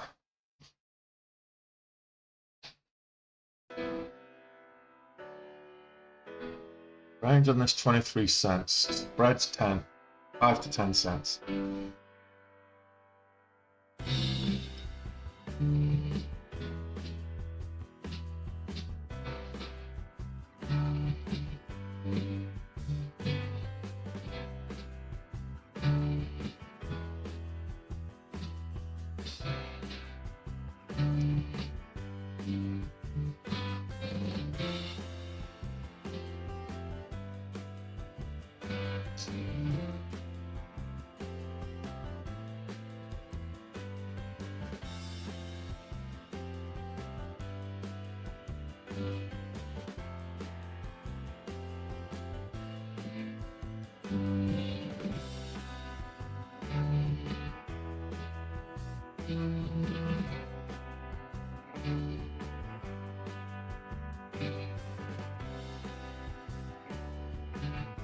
See this pullback.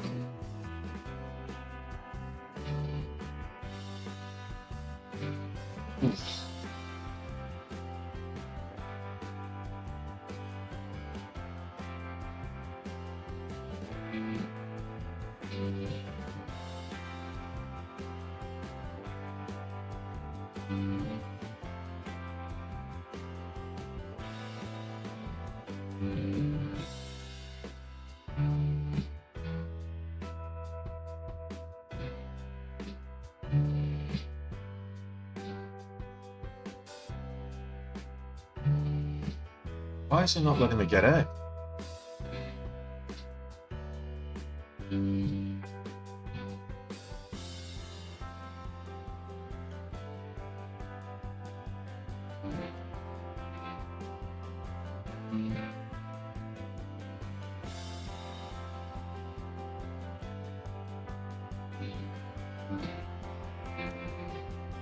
I'm way too big on this. Okay.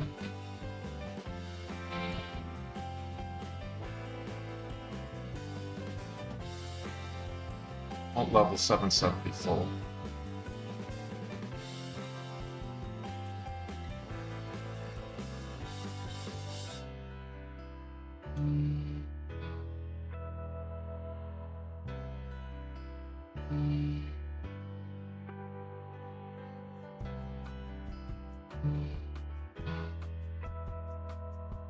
Volatility on this is shocking. So we're looking at 20-cent spreads, 36-cent on the range. So you're looking at 50 cents risk on every trade. This is fun. Alt level to the upside, 782.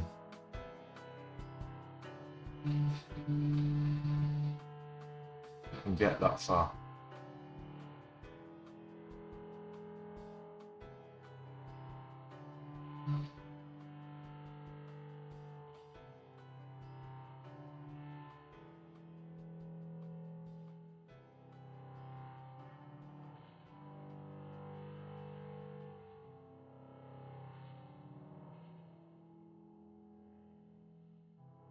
Reduce my exposure there just in case it does decide to come back.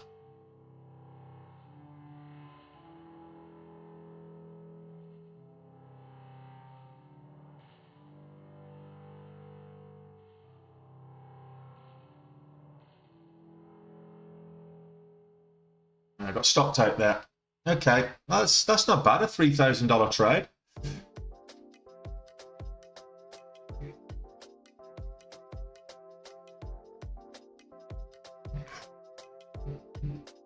Now we're going to bounce on the VWAP, possibly with AHI coming back up to $2.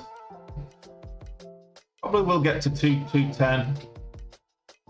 Not financial advice. Do your own due diligence.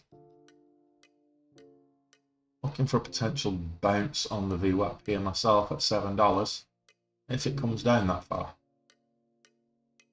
It bounced it for $7 previously, well, on the VWAP previously. So that's what I'm looking for here.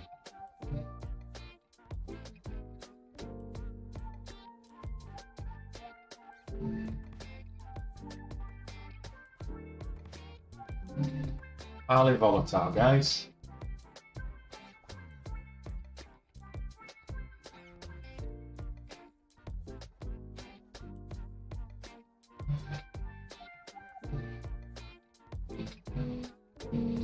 ABR,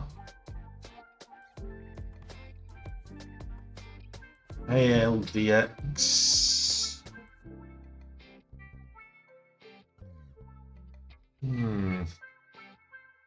Let's can't trade that nonsense. Back to U-Power.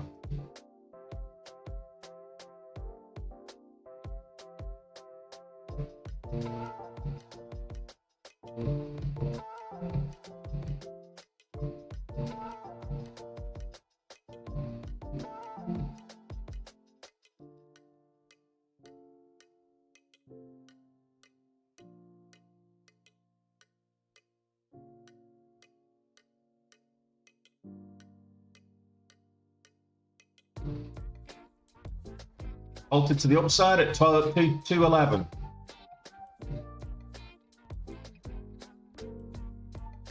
Yeah, so big gap down, fell off. Gap down, then sell up into a halt to the upside. Now I'm looking at a 215 resumption. So it's not a huge gap up, but it's it is a gap up all the same.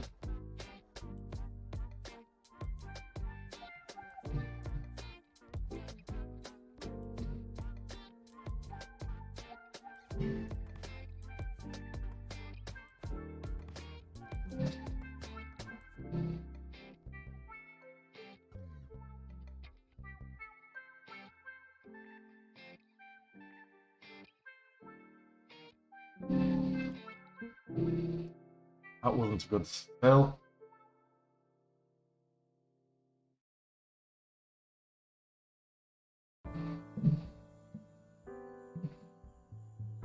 So break the highs here.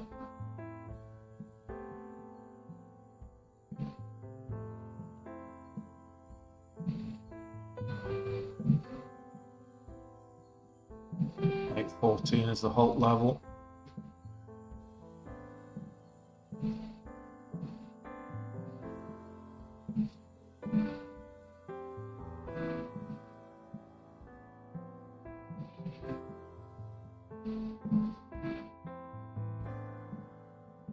$8.22 to the halt level. I want to see it test $8.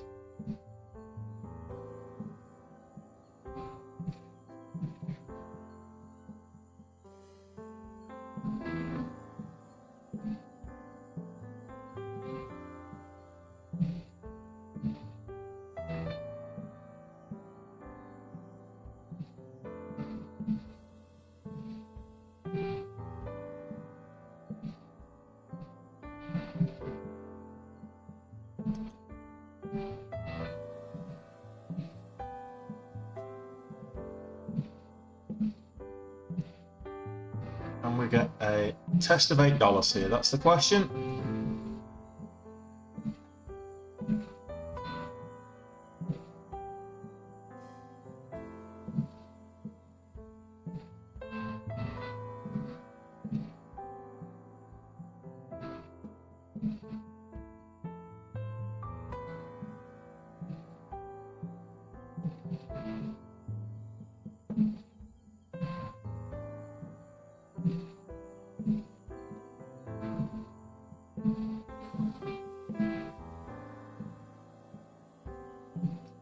$72, $74, $75, $78, $79, $80, $82, high of day, $86. We're looking for break of $86. $83, $88, new high of day. These 20-cent spreads are not helping.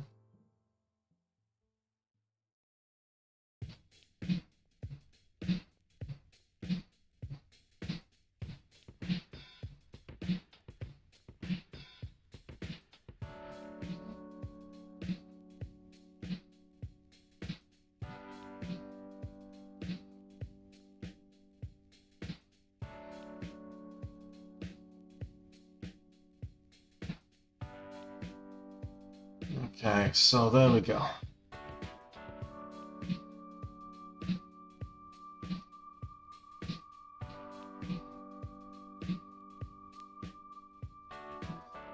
Beating the 9 has a nice little support base as it happens.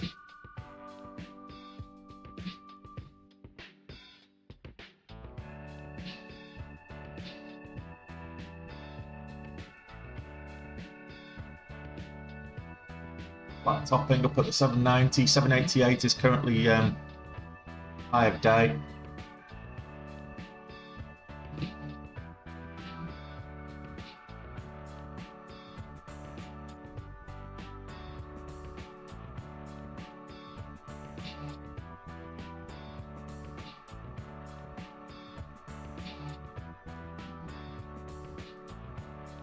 Well, yeah, it's up at 220s now. Vol, so hopefully it will you'll get your money back.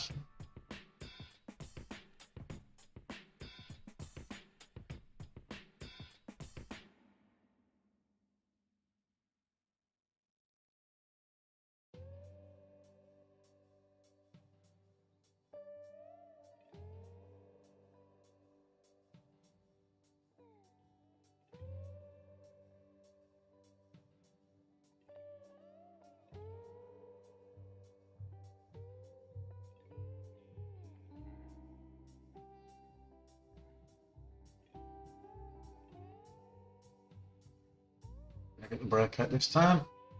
Take a little bit off there just in case.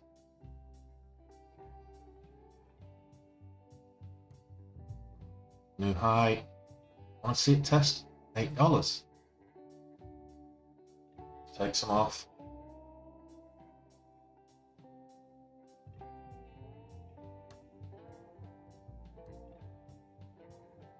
Oh, we're green again. Get green, stay green. Well, don't know about that, but over $8, this could be interesting. We've been in it since 6.50.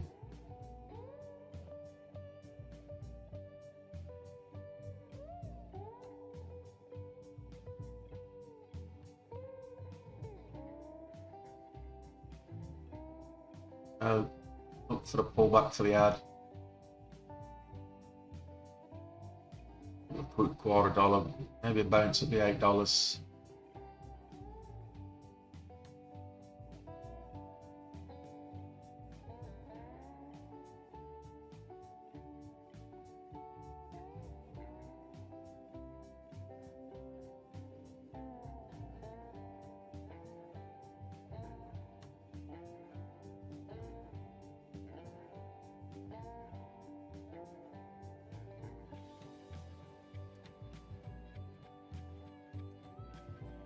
Oh, best day, can we get the $0.50?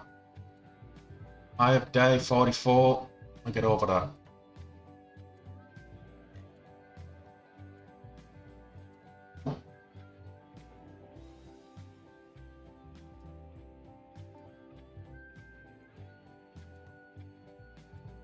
Pull back.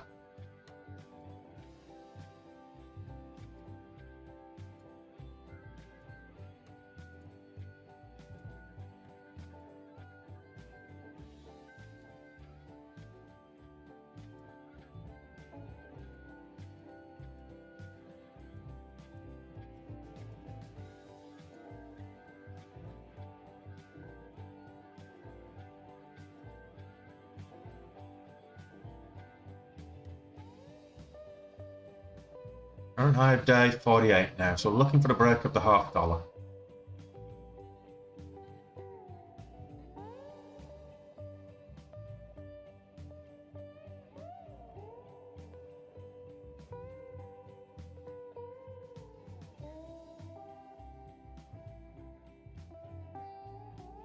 And just 40 cents.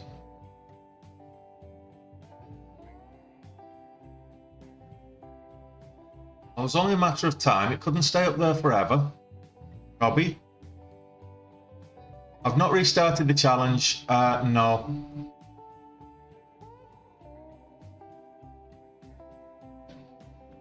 Lightning bolt. Didn't need to restart the challenge. Just take a large sum of that off whilst it's consolidating up there. And put a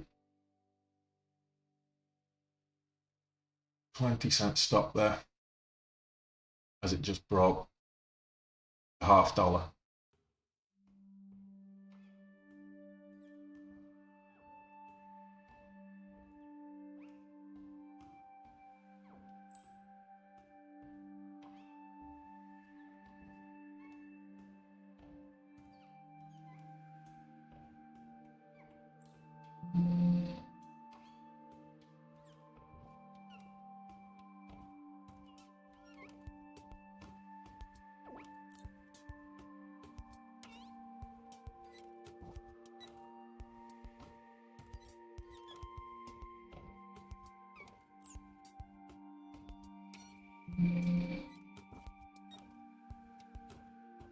What's going on here?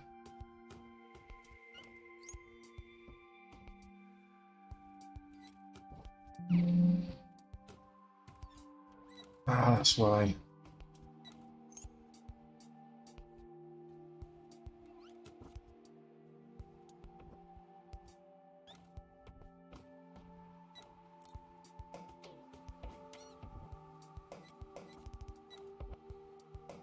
Oh.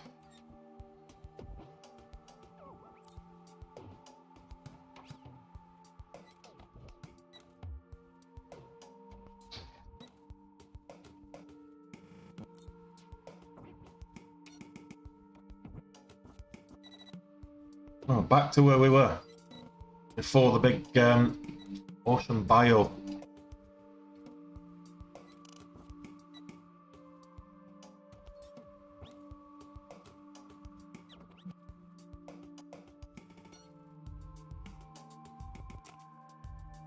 Okay, sweetie.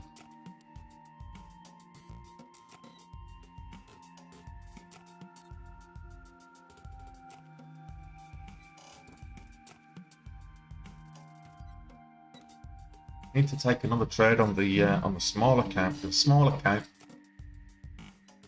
was $50 down.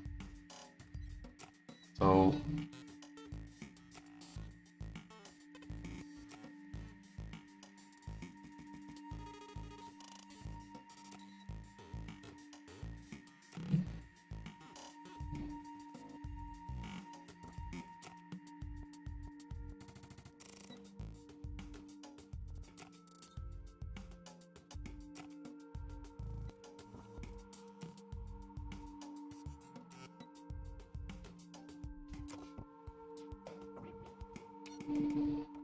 I don't know why.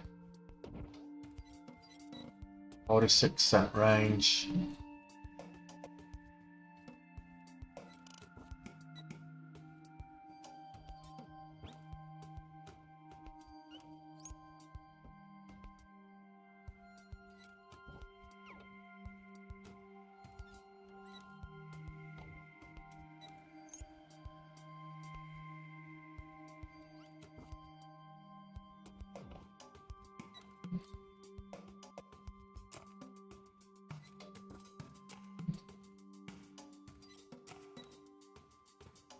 You what, bounce? $8 maybe?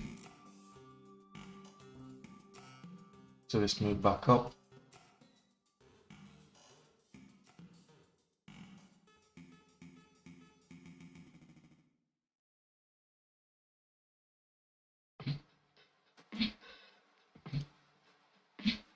Fill me. There we go.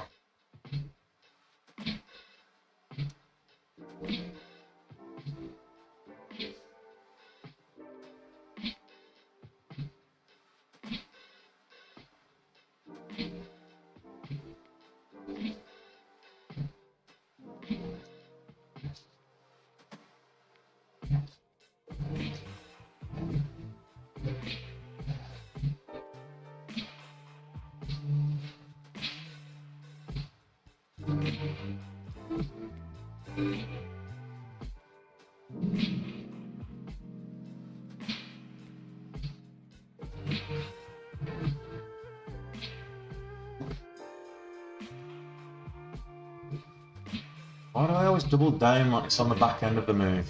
Like an idiot.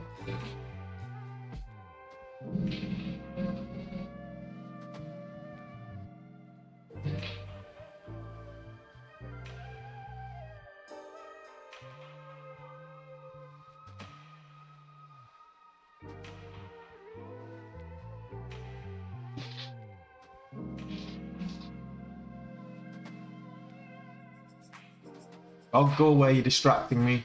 Stop licking my leg.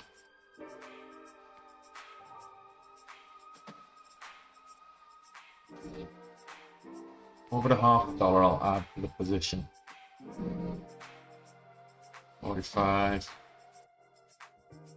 45 again. 49, there we go.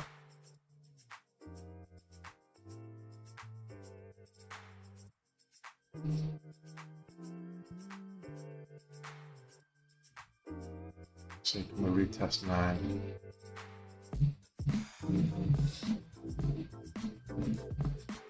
No, I was looking at the $8.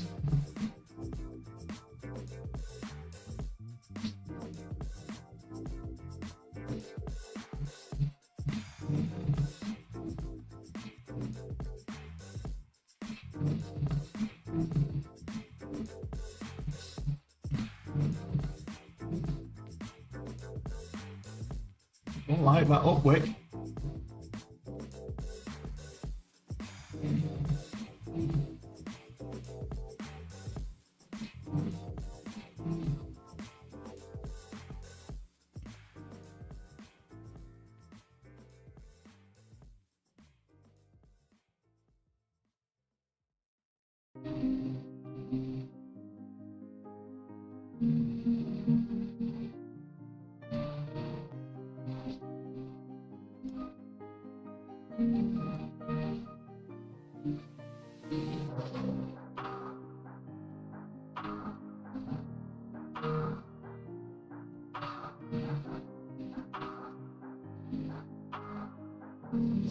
Well, this is working wonders for my risk versus reward, isn't it? Risking way too much for the reward that I'm going to get. Do as I say, kids. Don't do as I do. There's a double bottom there on the VWAP, $8. Doesn't mean anything unless it gets back up towards 865. Then it will retest. It should retest $9 because we've got this double bottom. So if it gets over 865, big if. 870 even.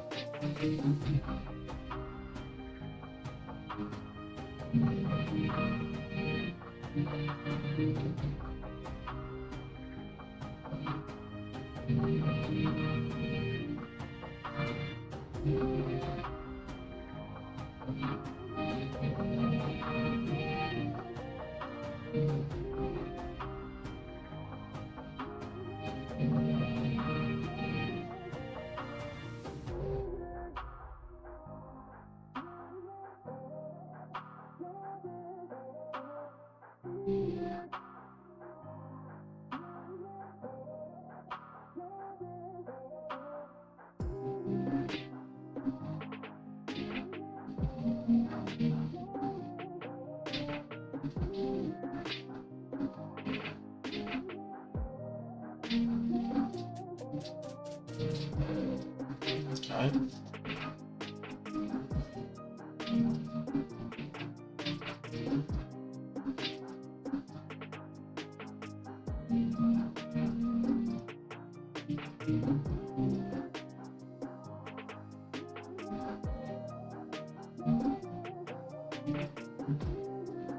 Needs to get over 870, which is that middle high. And it'll test. There's 870.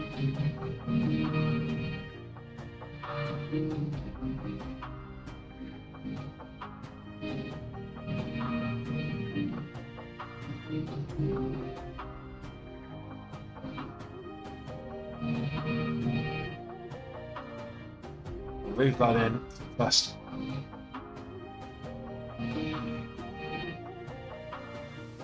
Well, that had my heart racing. Need $1,000 to go. Oh no, it's not. It's I'm still thinking I'm on 5. I had a throwback to last year that my goal was 5K for some reason.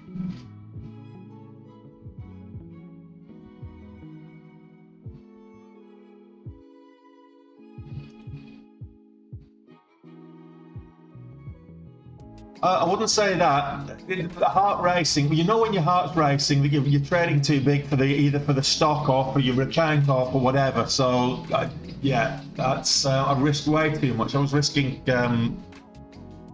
pretty much going back in the hole on that one.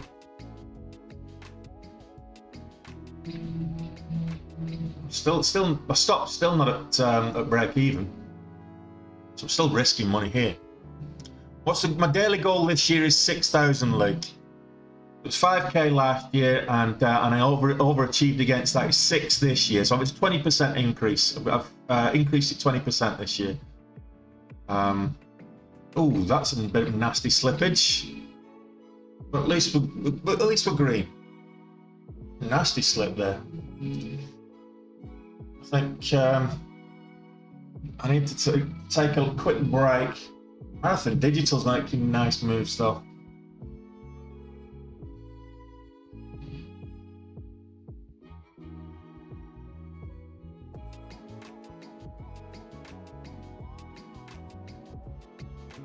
Year's goal is 1.2 this year. I'm not far off actually. So the 1.2 nets, 1.5 gross. Or 1.5. If I hit the daily goal on average, I'll overachieve on the year because there are more days and more trading days. It's that works out an average of 20 trading days a month. So 120,000 a month. But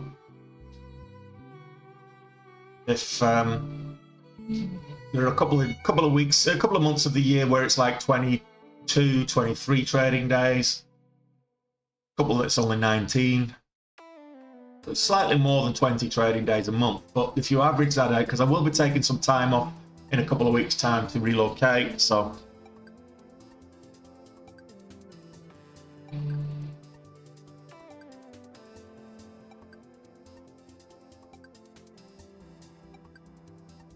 still a bullish structure on new power. Still very bullish on new power. Look at this upward structure here.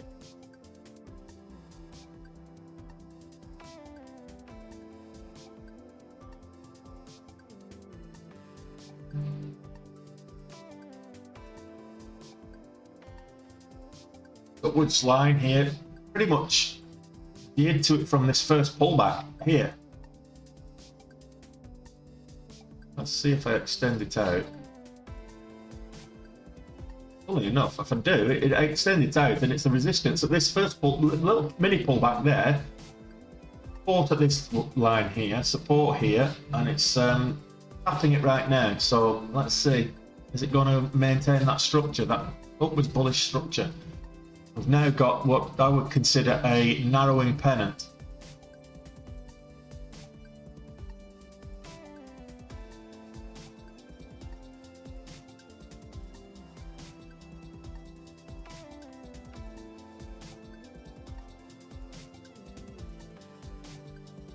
Thoughts on PCT? I'll take a look at that now whilst I gather my senses. Oh, Pure Cycle Technology. 23% up on the day, not bad. 977. Volume's okay. 4 million shares traded. It's actually not too bad, but the range is like 9 cents, so that's not bad either. It's what's the penny on the spreads? Yeah, it's all right. It's nice and bullish. Got a nice double bottom type move on the 5 minute. If you look at the 5 minute, nice double bottom type here, W pattern, and that's the breakout. Now, ideally, you're looking for new highs on the 5 minute. So otherwise, you get a bit of a head and shoulders pattern. You want to see this above 990, testing $10. Other than that, it's quite a bullish pattern. It's quite a bullish chart, and it's up quite considerably on the day. So yeah, Vols, I'm sure you already made that assertion yourself. I'd just be worried about the head and shoulders right now.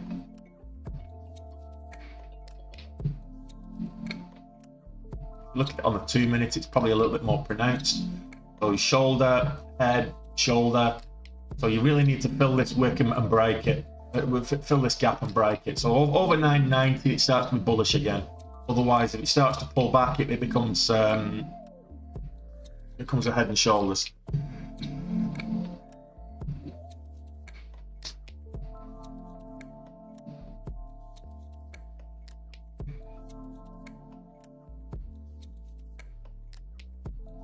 LDX. What's going on here?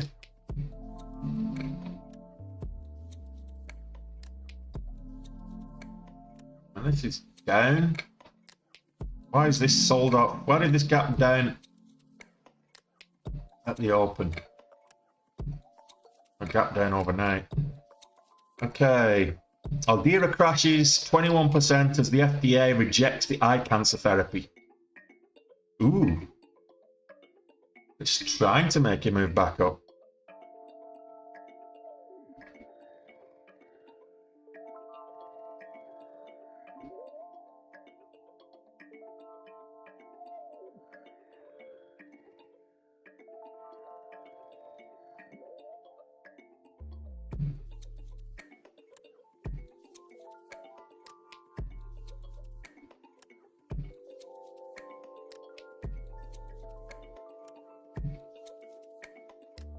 So we're getting, this is, MSOS is basically cannabis ETF.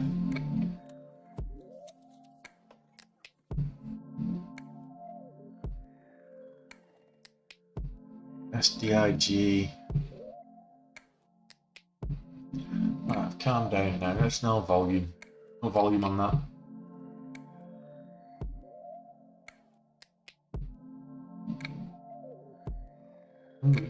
Potential inverse head and shoulders pattern in the making. So watch that to complete on SPCE.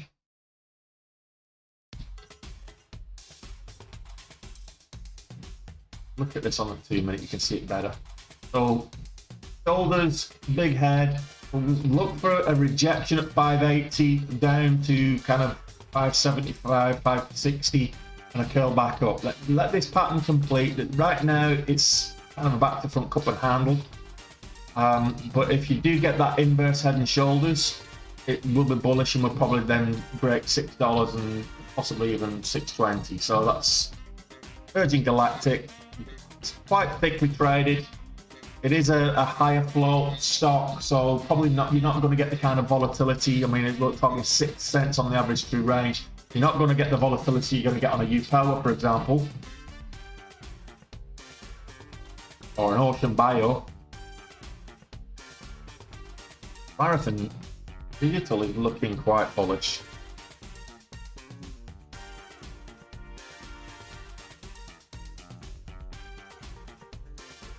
Hey Nate, enjoy your day. You got the goal. OL, well done. Good stuff. Good stuff. Glad you've managed to get to goal.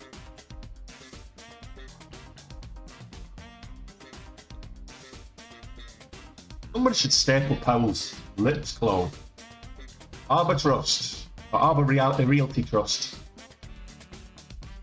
14s. Is there any leverage on this? Yeah, full leverage.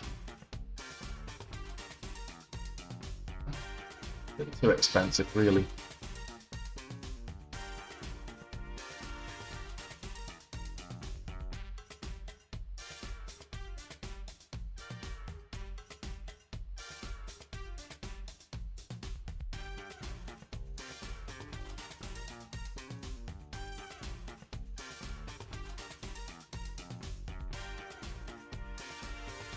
Inner data. Have a look at inner. Not great volume, but it's making that. It's a creeper. Inner data, 16 cents on the range, 8 cents on the 8 cents on the spreads. You're looking at 24, 25 cent risk on this, but it's a creeper. Seems to be bouncing on the 20. I'm not overly enamored with these creepers myself. I'm not keen on trading them.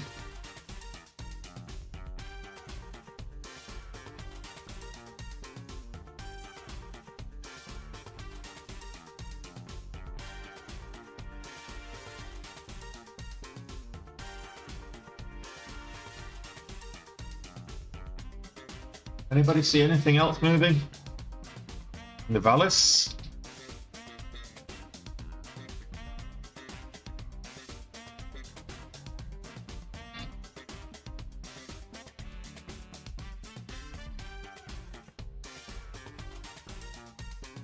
On the day, trying to make a move up. No.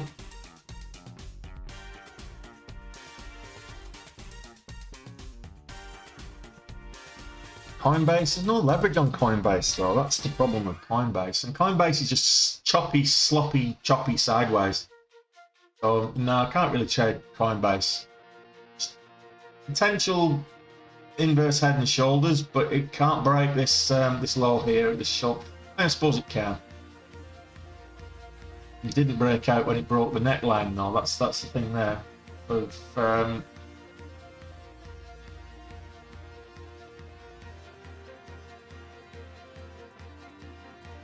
yeah, I'm not very optimistic on Coinbase. AHI back over $2.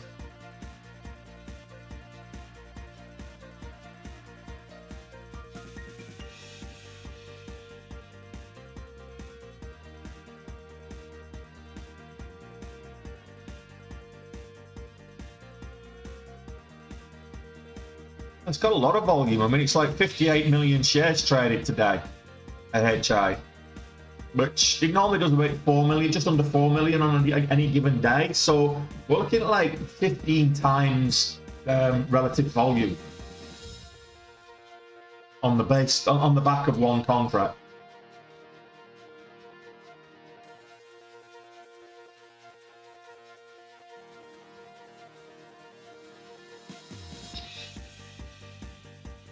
Yeah, I'm not convinced about hot mining appetite.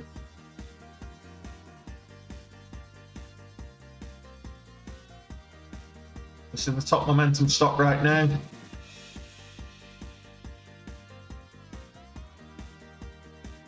Didn't get this.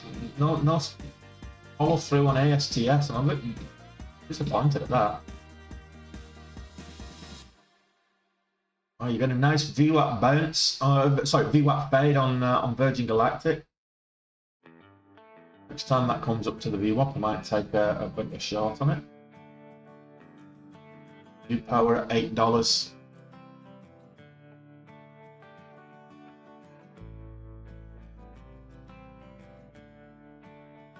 This trying to get back above the VWAP.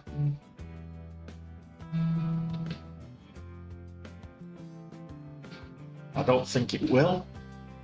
I think we're probably at the back end of the move now.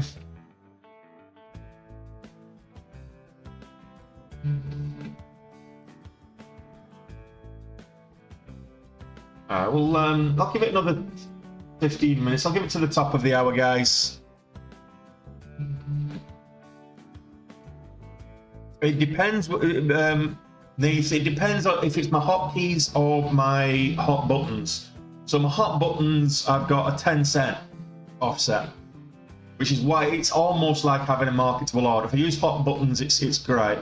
But if it's my hotkeys, it's only 5 cents. No, I might do, Ricardo, but it depends on the pattern. So if it's extended, if it's below the VWAP but it's heavily extended below the VWAP, I might trade it to the long side for a reversal and a move back up if it's really extended. But when it's just below the VWAP, I'm not going to trade it long here, because right now it's just it doesn't look strong enough to me.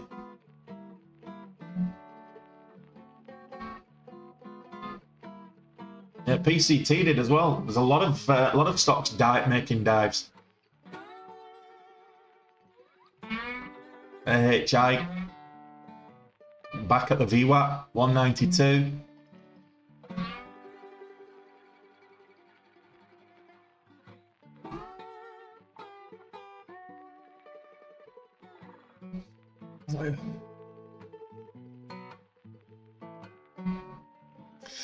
Only if I'm looking, Ricardo, I would only really use the VWAP or sorry, the MACD, the RSI, Bollinger Bands, or anything like that. But you know, the more complex trading indicators, I'd only use those for more complex trading strategies. And the majority of the time, I'm trading very simple momentum strategies, so gap and go or momentum strategies. So if I'm looking for trading reversals, for example, it's a little bit more complex. I might use the RSI or the MACD to identify overbought or oversold positions, or the Bollinger Bands, where I'm looking at, you know, overextended positions as well. So that's when I would look at those type of indicators, and it's easy just to pop them on the chart. If you see a stock that you're thinking, is this ready for a reversal, you pop that on the chart, and it will tell you whether it's looking highly likely. So yeah, I would only use them if I'm trading more complex trading strategies. Yeah, unfortunately, balls, that can happen, and you just got to take it on the chin. Back at it tomorrow. Just it's a red day is a red day, and you take it on the chin and come back and go back at it tomorrow. I'm still looking for my my profitable trade today on the small account. Currently $50 down. So today's goal is 120. So I now need 150 bucks. See you tomorrow, Vols. Take it easy, buddy. I'm going to be wrapping up in 10 minutes time myself anyway.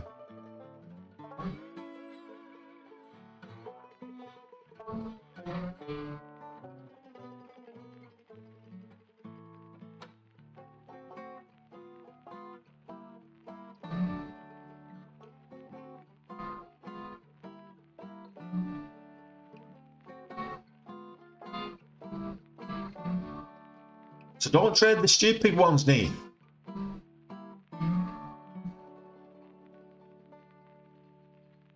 Don't trade the stupid ones. That's my job. You're gonna make me redundant. I've done that so many times, Calvus. I've done that so many times.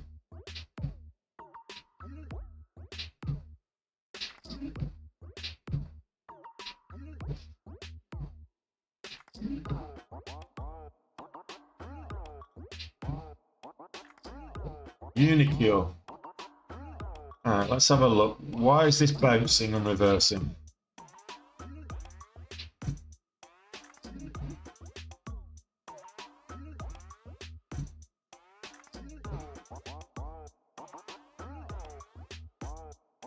Unicure announces update on US phase 1 and 2 clinical trial of gene therapy. Treatment of Huntington's disease.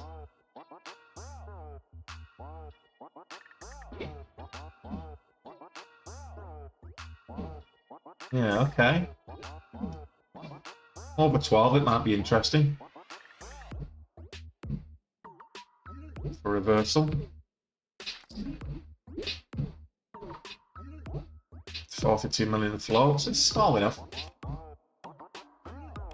I mean, this is 1180. That was the pre-market low. So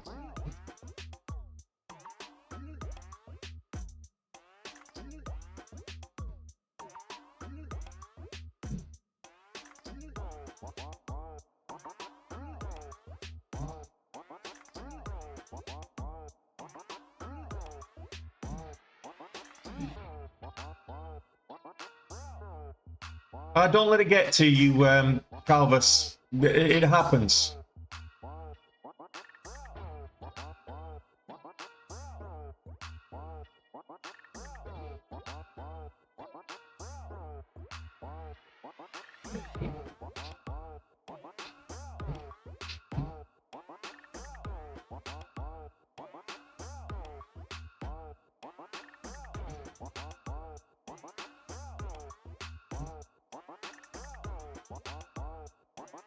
You've got to take the losing days on the chin, unfortunately. Bitcoin analysis, custom shoes. Well, we're not trading crypto, but Bitcoin's having a bit of a pump at the moment because of a potential ETF. Is it BlackRock? I think it is that's applied for it. But crypto as a whole at the moment is just passing the money around. The liquidity in crypto hasn't changed. The market cap hasn't really changed all year. It's just moving from one coin to the next. So I would say Bitcoin long term, I'm bullish, but short to medium term, I still see us going back down to kind of 17k or 15k on a Bitcoin. Too many red flags at the moment. Binance is still losing ground. They're the biggest exchange, and they're pulling out of all kinds of markets to avoid legislation, and as a result of that, being met with lawsuits everywhere, pleading their innocence. But where there's smoke, there is usually fire, and you saw what happened this time last year with the whole FTX collapse and stuff. So yeah, that's my analysis of Bitcoin custom shoes.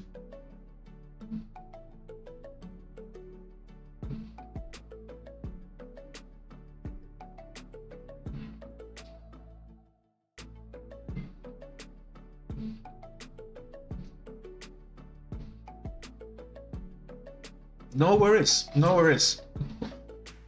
But yeah, I don't trade forex or crypto on this channel, or options. I do trade options, and I'm invested in some ETF, but I don't day trade them. I don't day trade. The bottom line is I don't trade derivatives. I don't trade forex because it's too risky.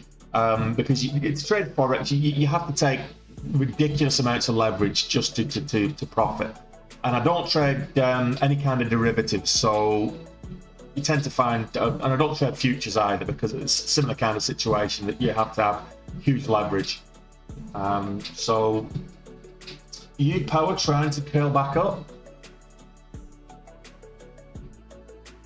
get above the VWAP, rejecting at $8, so it needs to get back above $8. Be bullish, but I can't see it going back up to testing 9. How did I know to trade UCAT? Well, it was Benzinga, guys. I use Benzinga. If you're wondering what Benzinga is, go check out the link in the description on the video, or in my link tree if you're watching on TikTok or Twitch. Go check out the link for Benzinga. I wouldn't be profitable without it. So when I started using Benzinga, trading logging my trades and reviewing my trades on TraderView, that was kind of where I started to turn the corner and get profitable. I started to have a more professional business setup and approach to my trading. So trading as a business is a key part of the psychology of being profitable.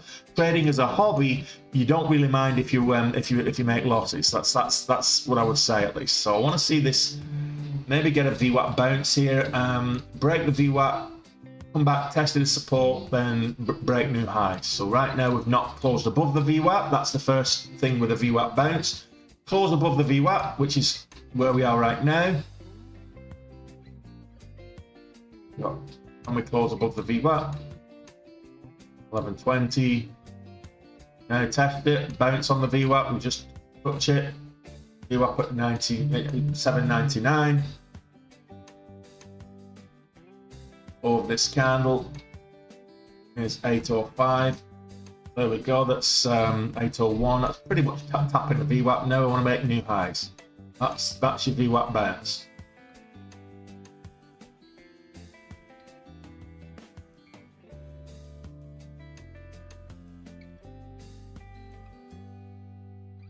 Just so happens to be where that downwards resistance is. I'm not saying technical analysis works, but technical analysis works if you do it right.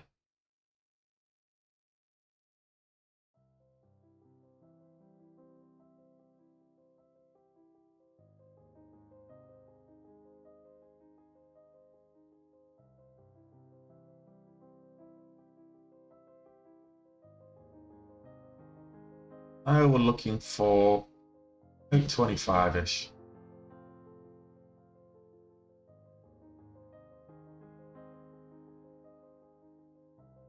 20 is the high on the 5-minute.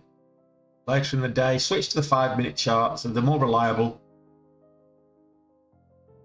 Trade off the 5-minute charts, more reliable.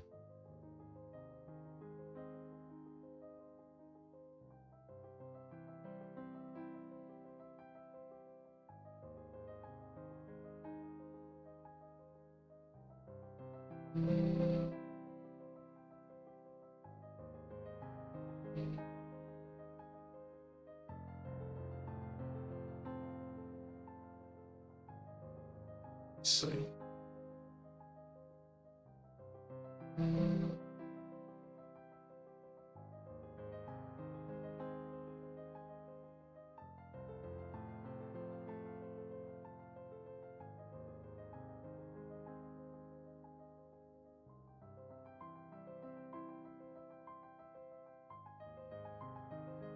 And it's just struggling at 820. It's not like there's a big seller wall there or anything. It's just struggling. Ah, there you go. And broke down. It couldn't quite get over that that descending resistance. If you look at it.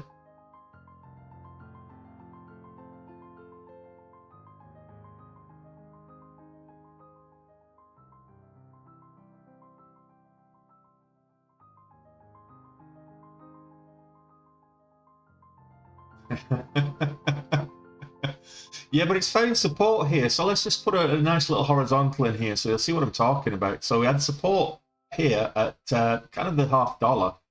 Support here across the board. So it's finding support there quite regularly. So if you're looking for a dip buy, that's very tight risk. You buy the dip there, and if it breaks below it, you cut the position.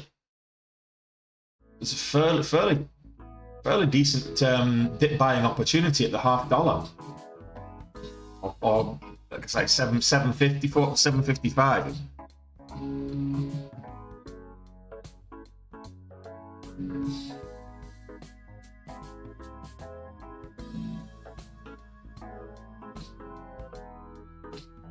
Resistance here, support here, here, and here. So yeah.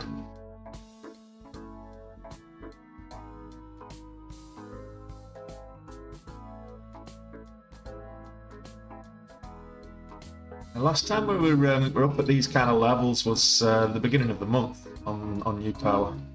We went up to like $15 on the 2nd of the month.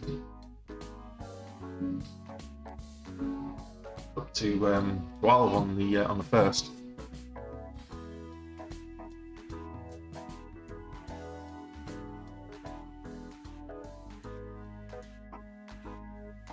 Yeah, well, you know, let's just all lump in now for the move up there, Calvis.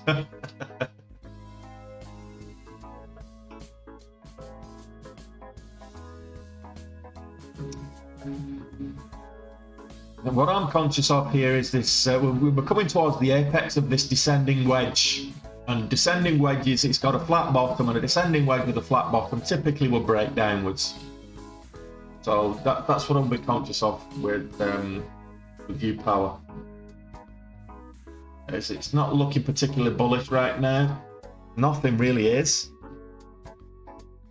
So I'm going to wrap it up, guys. I'm going to wrap it up and see what's moving a little bit later. Marathon Digital's trying to get over 1260 again, and that could be interesting. I'm going to wrap it up. I'll do it again tomorrow, and we'll be back at it again tomorrow. So come join me an hour before the market opens. We'll do it all again. So we're $3,000 up. It's not over goal, but we did 10,000 yesterday. So across the two, we're 2 days. It's a double day over goal. But we've got some ground to make up on the small account. So small account, we're just $50 down.